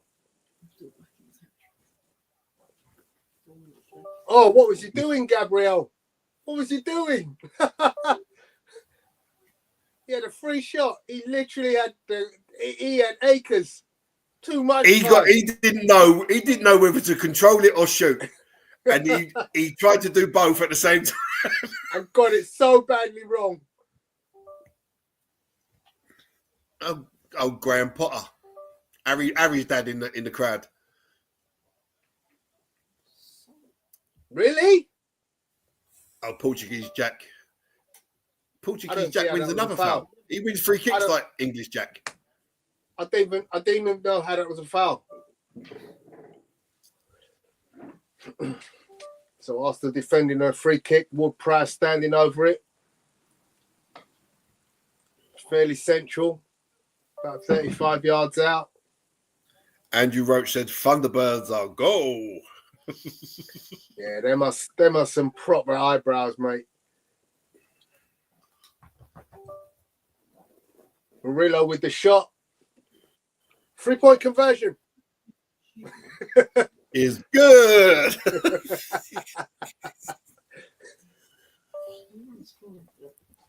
Arsenal fans look like they're having fun. Anyone seen the ball? Yeah, I think he's currently in the old Highbury. Just broke someone's window. What do you make of the plans to redo the ground, Tone? Good idea in my eyes. Good idea. I mean, I'm gutted that they didn't go to King's Cross in the first place, if I'm being honest.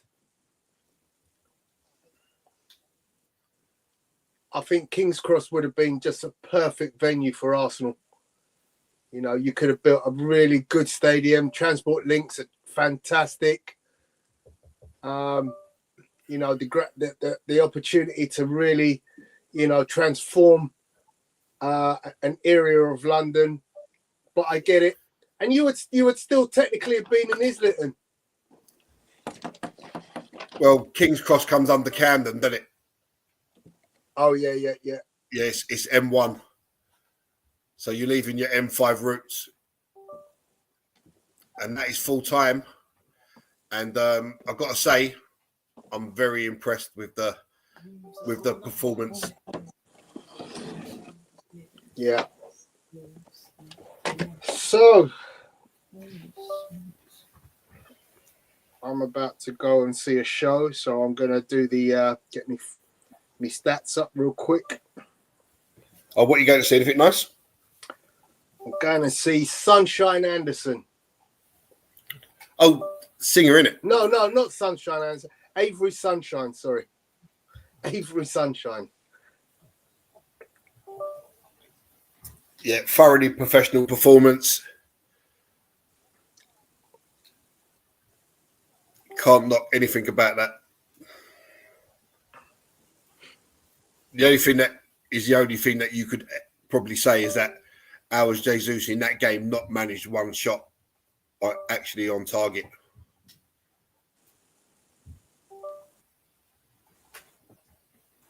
But apart from that, I mean, that's nitpicking of the highest order.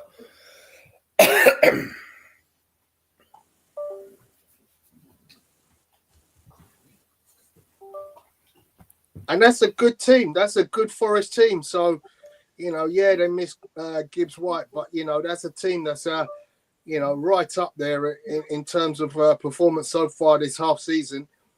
Yeah, we delivered them their first away loss of the season as well. Bearing in mind they'd been to Anfield. Oh, come on, D, come on, man. A win, but we couldn't climb above Chelsea. We can't have everything. This guy. Win is a win, my friend. Rating soon come.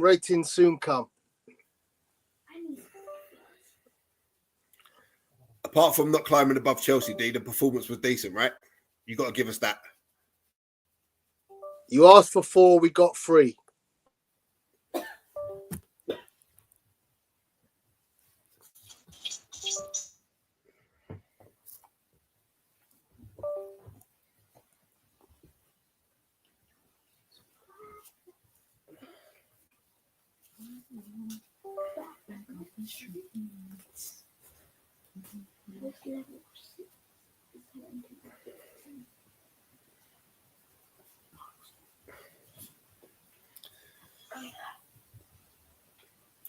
Yeah, first goal for Ethan Nanwary.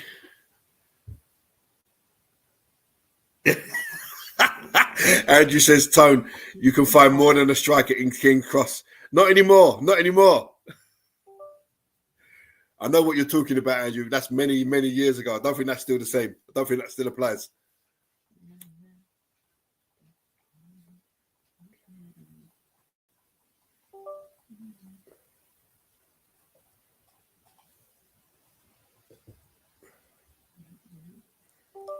Gary, here's the stats. So if you just keep going through them until I arrive with some more, yeah? Yeah, go ahead. Right, so Arsenal had overall possession 66.3%. Basically, it was total domination. Forest, the 33% they had wasn't in any area that they can hurt us. And off the top of my head, I can only remember having the ball for a sustained period of probably 5 or 6 minutes in the whole game. So very good dominating performance from Arsenal there. We was never really in trouble throughout the game. And it was a comfortable 3-0 win, as you're ever likely to see.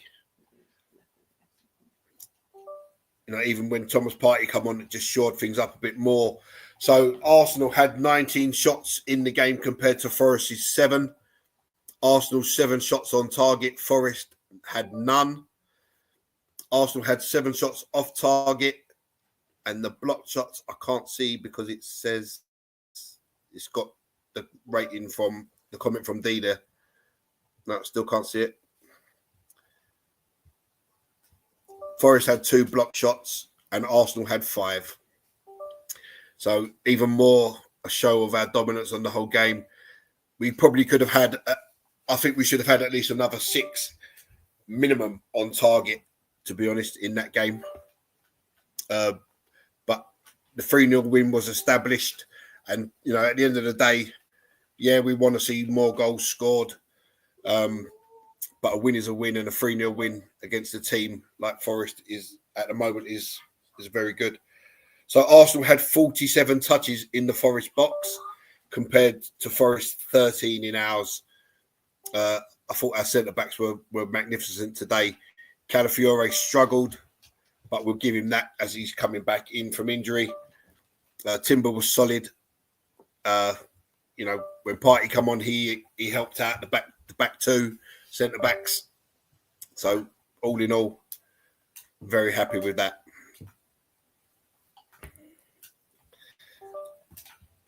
So Arsenal goalkeeper saves. Raya had no saves to make in the whole game. The Forest keepers made 3. Arsenal conceded 10 fouls and Forest conceded 11. Arsenal had 8 corners and Forest had 1. So again, just a show of dominance. So Bukayo Saka in the first half for Arsenal had the most touches in the opposition box with 10, the most shots with 5, most possessions won with 4, equal third most chances created, the most take-ons completed with 2, and equal most shots on target with 2, and obviously most goals with 1. And what a strike it was.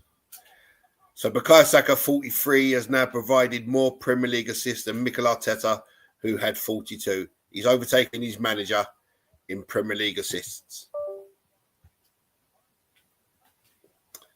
And he's still only 23, is he?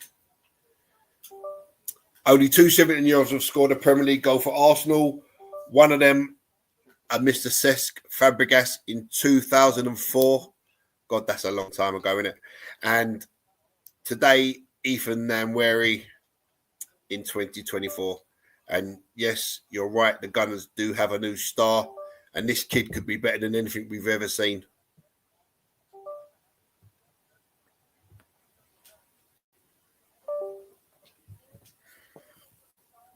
Excellent stats, Tone.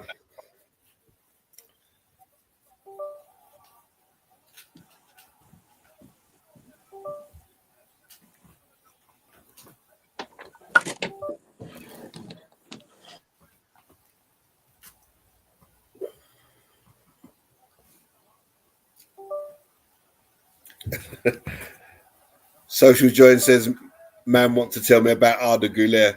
Get out of here. I take it he's not your cup of tea. I'll take Arda Güler. He wouldn't be a starter in the team, but I think he could add something to the team.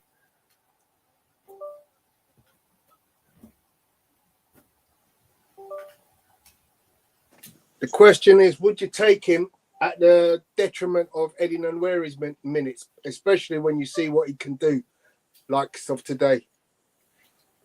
I don't think he would affect Nwaneri. I think he'd be a replacement for Martinelli out wide.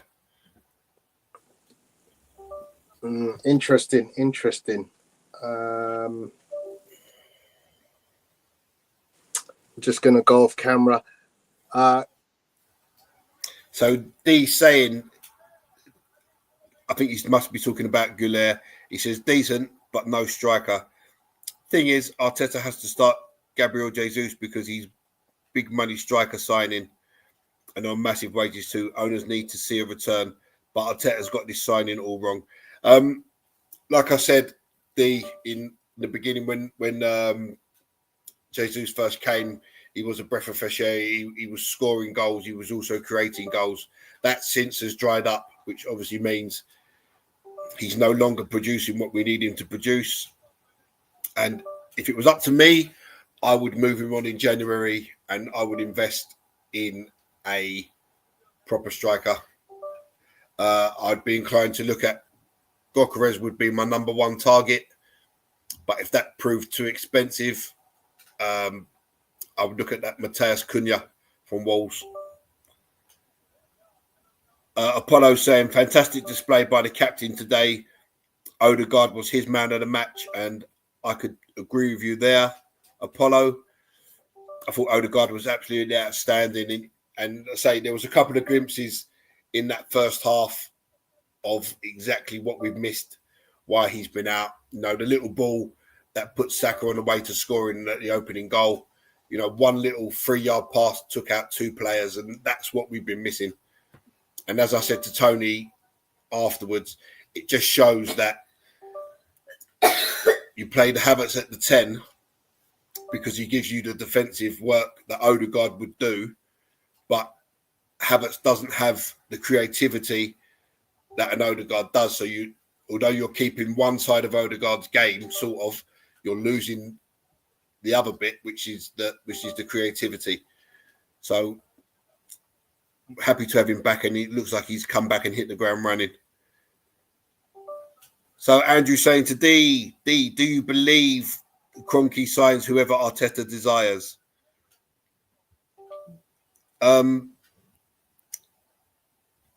think if Arteta wants a player and it can be done, they will do their best to get him. Social says we don't have minutes to give Arda. Already have a hard time giving Ethan time. We are not here to train Madrid players. How and first? No, I agree with you on that situation. It all depends, like I said, where you see Arda Güler playing. You know, is he a 10? Is he a 9? He's not a 9, sorry. Is he a 10? Is he an 8? Is he an 11? Is he a 7? You know. But yeah, Jesus, I would fly him out to Saudi tomorrow. You know, if you can get 40 million for him from Saudi, he's cost you 5 million for the 3-odd years he's been here.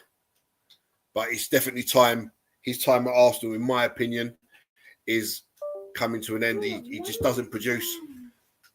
Like, you know, in today's game, when we've had total domination of the game, the guy hasn't mustered one opportunity on target. He had one shot in the whole game, which went wide.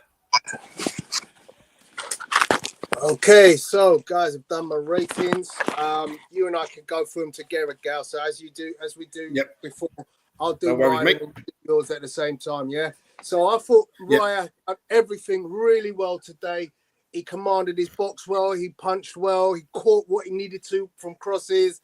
Distribution was absolutely on point for me. So he gets a good solid 8. Your feelings, Gal? Yeah. Echo exactly what you said, mate. I think he'd done everything he needed to.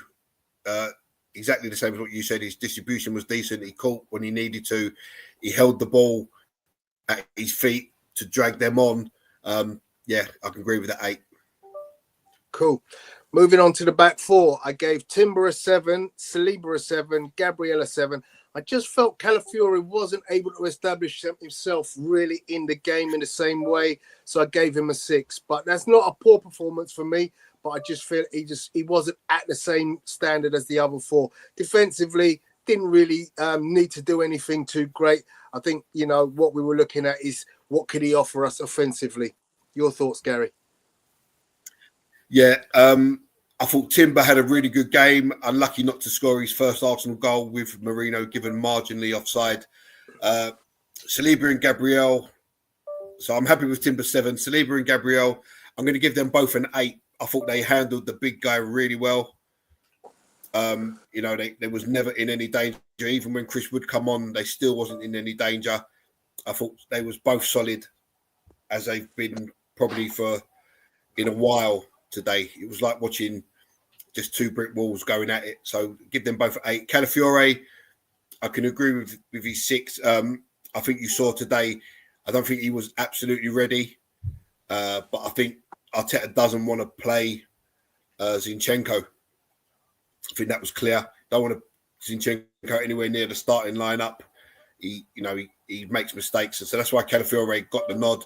Clearly not back up to speed after his little injury, but a 6 fair enough for him. Cool. Moving into the midfield, Marino. Jorginho first. So I thought Jorginho got caught a few times.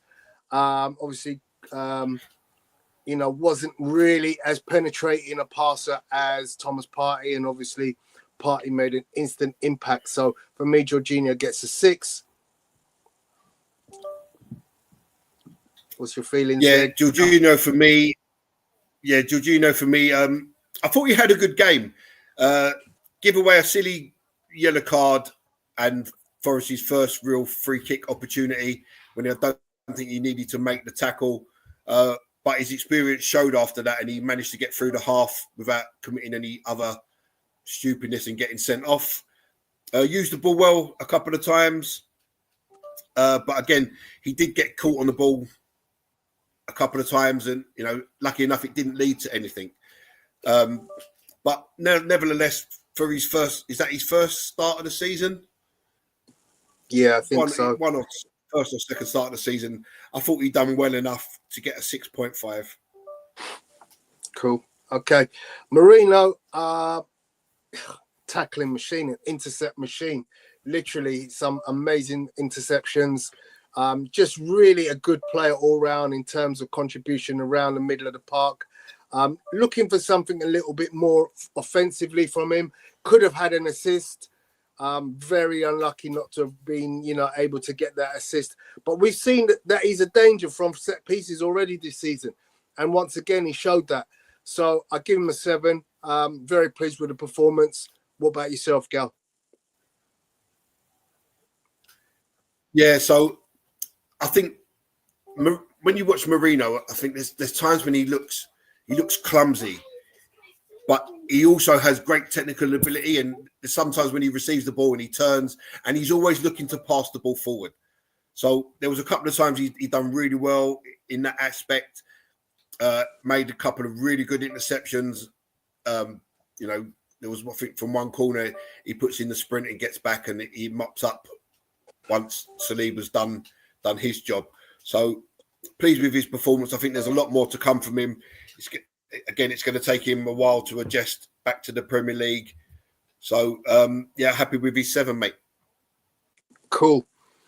Then we go on to Captain Fantastic, Martin Odegaard. Simply sublime. We talked about the word sublime, the fact that he wakes up and he's sublime. He literally is just a walking piece of artwork. It's like a Van Gogh on the pitch. Strokes the ball so beautifully. Drops his shoulder, shimmies, doesn't overdo things. There's a difference between him and Jesus. Doesn't do things just for the sake of doing things. Everything has a reason. And just, again, his first proper game back, wasn't able to do the full 90 minutes. But even in the time he was allotted, showed how important he is as part of the press, and obviously got himself an assist and was involved in literally everything. So without a doubt, my man of the match, 9 for him. Yourself, Gary? Yeah, again, I echo your sentiments. I thought he was involved in everything we've done. You know, just the touch, the turns, the passes. You know, he leads the press. Everything that we have comes through this guy, and went and you know took out 2 players. You know, that's what we've been missing. And I think he was involved in everything we've done. Even when he dropped into the 6 and he was just spraying the ball about, turning, simple passes, nothing flash, you know, but it looked flash because of the way he done it with such ease. But it's just simple football. So pleased to have him back. And yeah, for me, if he would have scored today, I would have given him a 10. But I think the 9, I'm going to give him a 9.5 because I thought he was.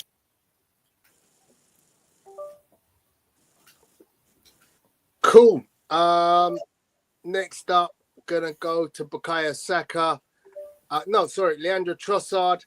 I thought he was a little bit quiet in the first half, but then he started moving around and he really became, a handful, being in and around the right-hand side of the pitch, dropping into the 8, and got himself a lot more involved in the game in the second half. And I thought by the end of the game, he'd had a good game. Again, he's a player that even if he's not doing something offensively, you have to admire what he does in terms of defensive work. He finds himself in, really good positions to stop attacks. So overall, I thought for the last month or so, without Odegaard and him having to play, kind of left him exposed and he wasn't really quite himself.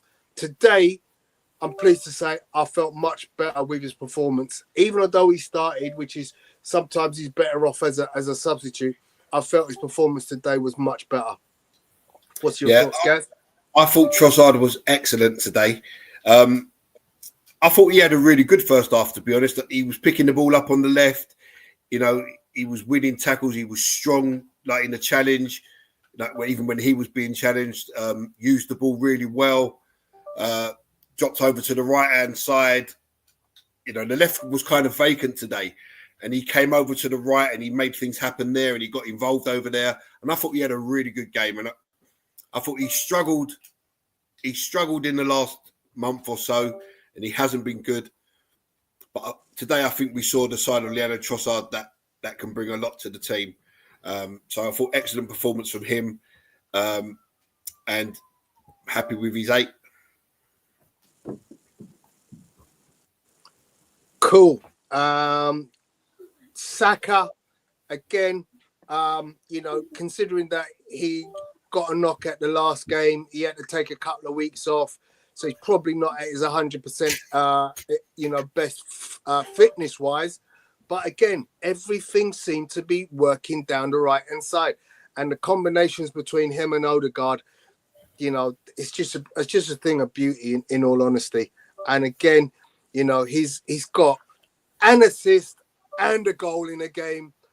We've seen the stats about how he's just, breaking records week after week.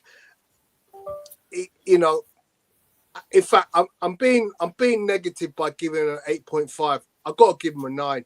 I have to, because I forgot not only did he get a goal, he got an assist as well. So I've got to give him a 9. I upgrade that. What's your thoughts, Gary? Yeah, again, I thought Saka was excellent. Beat his man a few times, one-on-one. Scored a cracking goal. Got an assist. Was involved in everything. Again, with Odegaard down the right-hand side. Used the ball well.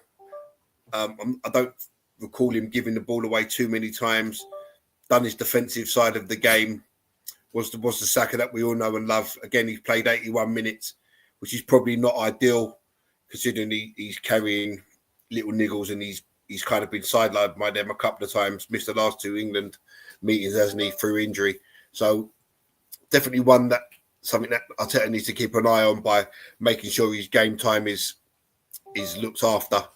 But yeah, he was fantastic today, and he does get a 9 from me. First off, goal and assist, and everything good again came through him and Odegaard on that right hand side. So happy days. Cool. And that just leaves Gabriel Jesus, who D is very interested to see why I've given him the lowly mark of 5. Quite simply, as a striker, you have to do more. You have to do more. Holding up the ball, bringing other players into play, and not least of which is you're the striker. You should be shooting from, somewhere on the pitch to not have a shot on target. And what was it? Just the one shot? One shot. Gabriel Yeah, I Jesus, recall, one shot, none on target. I mean, that's just not acceptable. It's just not acceptable in any way. So, yeah, for me, it's a 5. And, I felt 5 is even fortunate for me.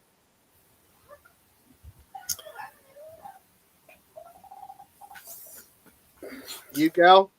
Yeah, for me, Jesus, he no longer has a place in this Arsenal starting lineup. I think when you look at his stats, one shot, not on target. If you're playing against a Man City or a Liverpool, where the game is fairly even, you can understand a striker maybe only getting one opportunity, right? When your team has total domination of a game and your number 9 only has one shot which isn't on target, that for me is not acceptable. He done one good piece of defensive work where he ran back and ended up in the right back spot, which we know he can do. But ultimately, his job is scoring goals, right? And there was times there was just a little bit of overplay. There was times when he declined to shoot. There was times when he could have passed the ball and just held on to it a couple of seconds too long. And this is Jesus all over. For me, he's a squad player at best. I would move him on in January for whatever we can get for him. Arsenal's we've outgrown him now, just like City outgrew him. We've outgrown him. For me, he gets a 2. Not even going to give him a 5. He gets a 2 from me. And this is the curtain on his Arsenal career is fastly closing. So crazy.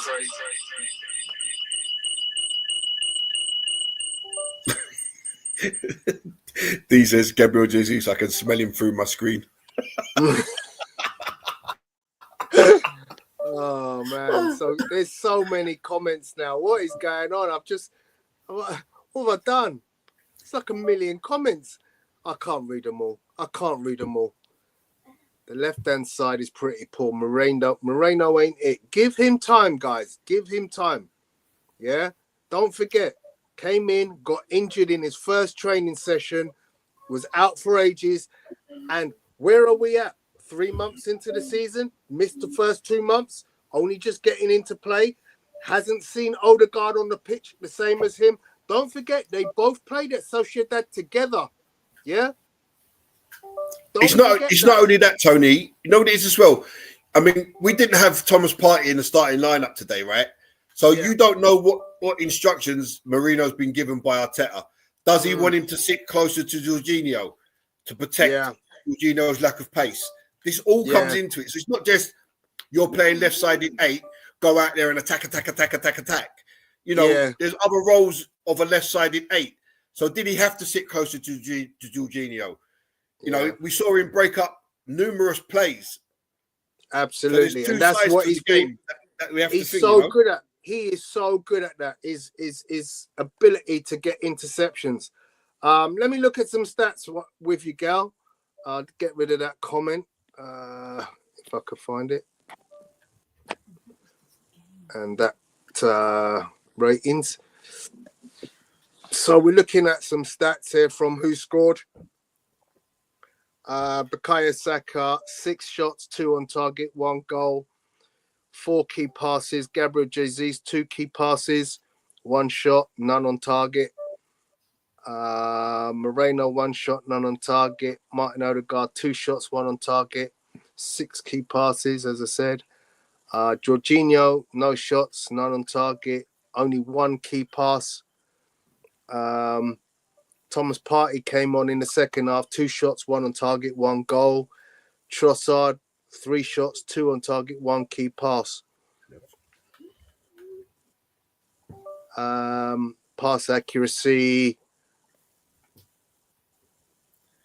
Andrew, I actually agree with you with that comment. I would have kept Nketiah over Jesus. I don't think you're in the minority with that at all, mate. Yeah. I think that would have been a logical thing to do. But Jesus is Arteta's man, isn't he? So, yeah, you know, he sometimes it's the hardest thing for a football manager to do is admit they were wrong or it hasn't worked out. You know, sometimes they'd rather do anything. Very rarely do you hear a football manager come out and say, yeah, the player I signed, he's not doing it. You know, they back him to the hilt. Yeah. So, and the interesting thing is, Eddie Nweri is not catching fire at Crystal Palace. Eddie Nweri, who's that? Oh, Eddie Nketiah. Ethan's brother. We don't care. He's not catching fire. Listen, Eddie could be in a decent team. Eddie could be a deadly striker. He never really got the rubber of the green at Arsenal. He was only ever good enough, and we've discussed this on here many times.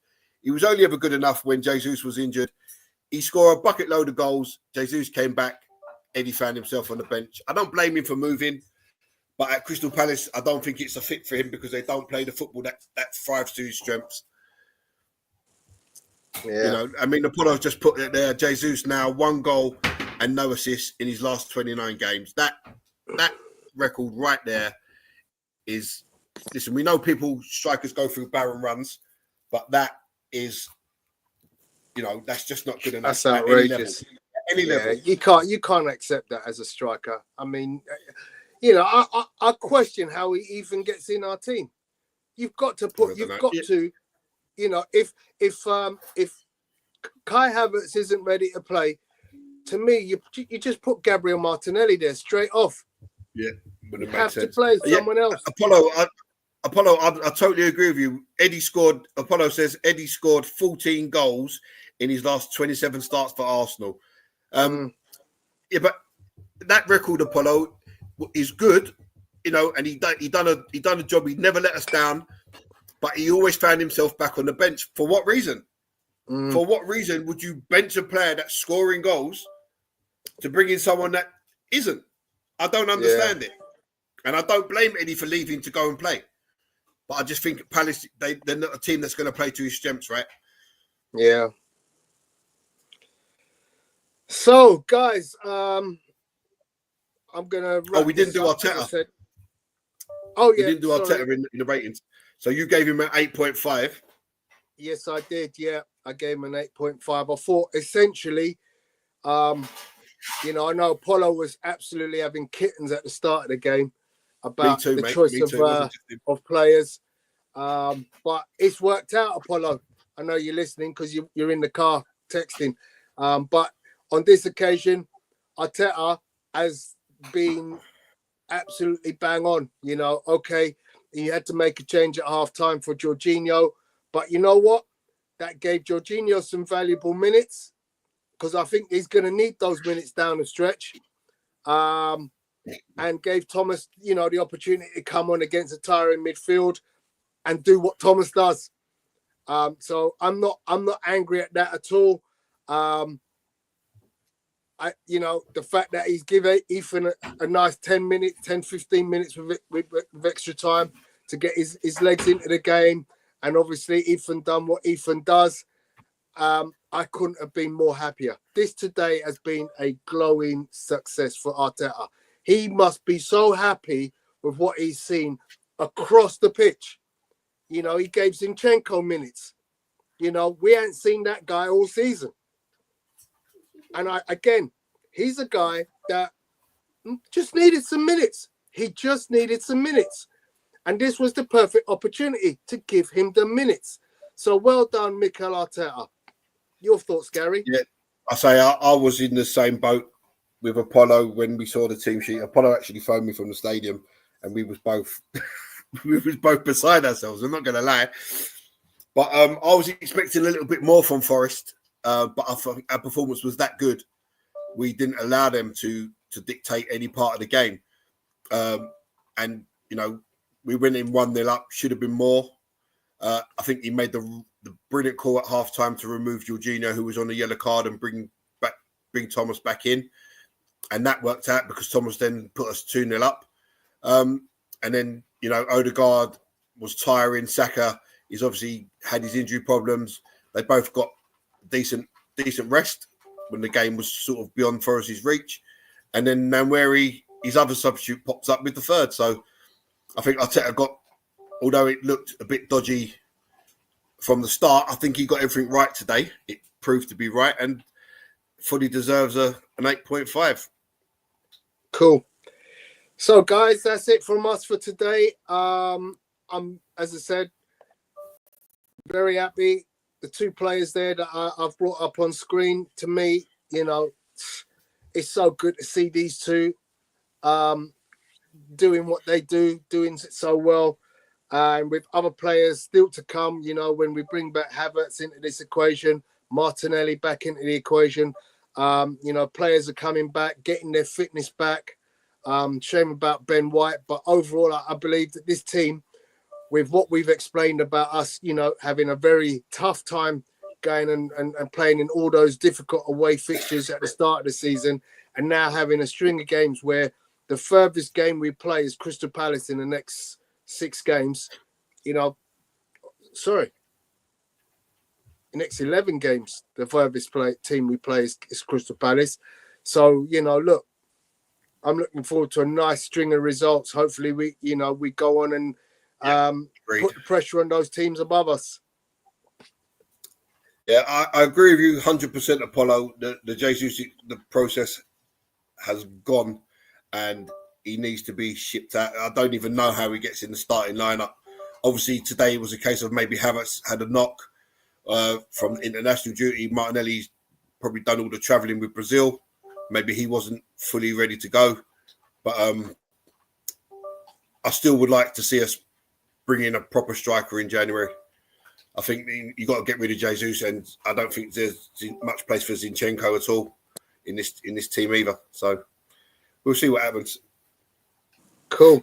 So, guys, that ends our stream for today. A fantastic win at the Emirates today for Arsenal, winning 3-0 against a very strong Nottingham Forest team. Goals from Saka, Partey, and Ethan Nwaneri. Is he back? And I'm pleased with that. Long may it continue. We look forward to seeing you guys again very soon. No worries. One last comment. Yeah, he's got a game. He's got to go. Shame Odo and Saka doesn't have Gyökeres up top. I mean, it would be wonderful. Look, we just got to get to the new year, and hopefully, the board will do some magic in that transfer window. Bring someone in that will make a difference. This team has got the ability to do something special this season. Yeah, and it is Sporting up next. D, you're correct. Where we will face Mr. Victor Gyökeres and see how he gets on against Saliba and Gabriel and co. It's interesting. Was it Troy Deeney? It was interesting this week. Was it Troy Deeney who said that he thought that Kai Havertz was a better player for Arsenal than Gyökeres? Well, I don't know. And listen, there's no given right for any player to come into a team and do what he's done at a previous team, right? Exactly. So if he does well against Saliba and Gabriel, you give him half a chance, and then if you sign him, you just have to see how he gets on. The Premier League's a different beast. It's not the same as playing in Portugal. Absolutely. Absolutely. In the Nations League, you look at him scoring 4 goals against who? for Sweden. So it's not a given that you're going to come into the Premier League and score bundles of goals. Right? Yeah, Haaland's done it, but Haaland plays in a Man City team where Jesus scored 90 odd goals. So that tells you all you need to know. So I'd like to see us bring. I mean, I'm a fan of that Cunha from Wolves. I think he can be a really good player and score goals. So we'll see what happens come January. But let's get the Christmas out of the way first. Let's remain strong. Let's remain winning, and take it from there. Great stuff. So, guys, that's it from us. Have a great weekend. That started my weekend wonderfully. I'm looking forward to the Dolphins tomorrow, spanking the Patriots all over the place. Who've your 49ers got? Who we got? It's the Rams, isn't it? Rams. Kroenke's Rams. That's a toughie. Yeah, and we're struggling at the moment, the 49ers. Yeah. So we'll see what happens. Yeah. Cool. But anyway, guys, have a great weekend. We'll see you again. See you later, everyone. Enjoy your showtime. Take care, buddy. See you, mate.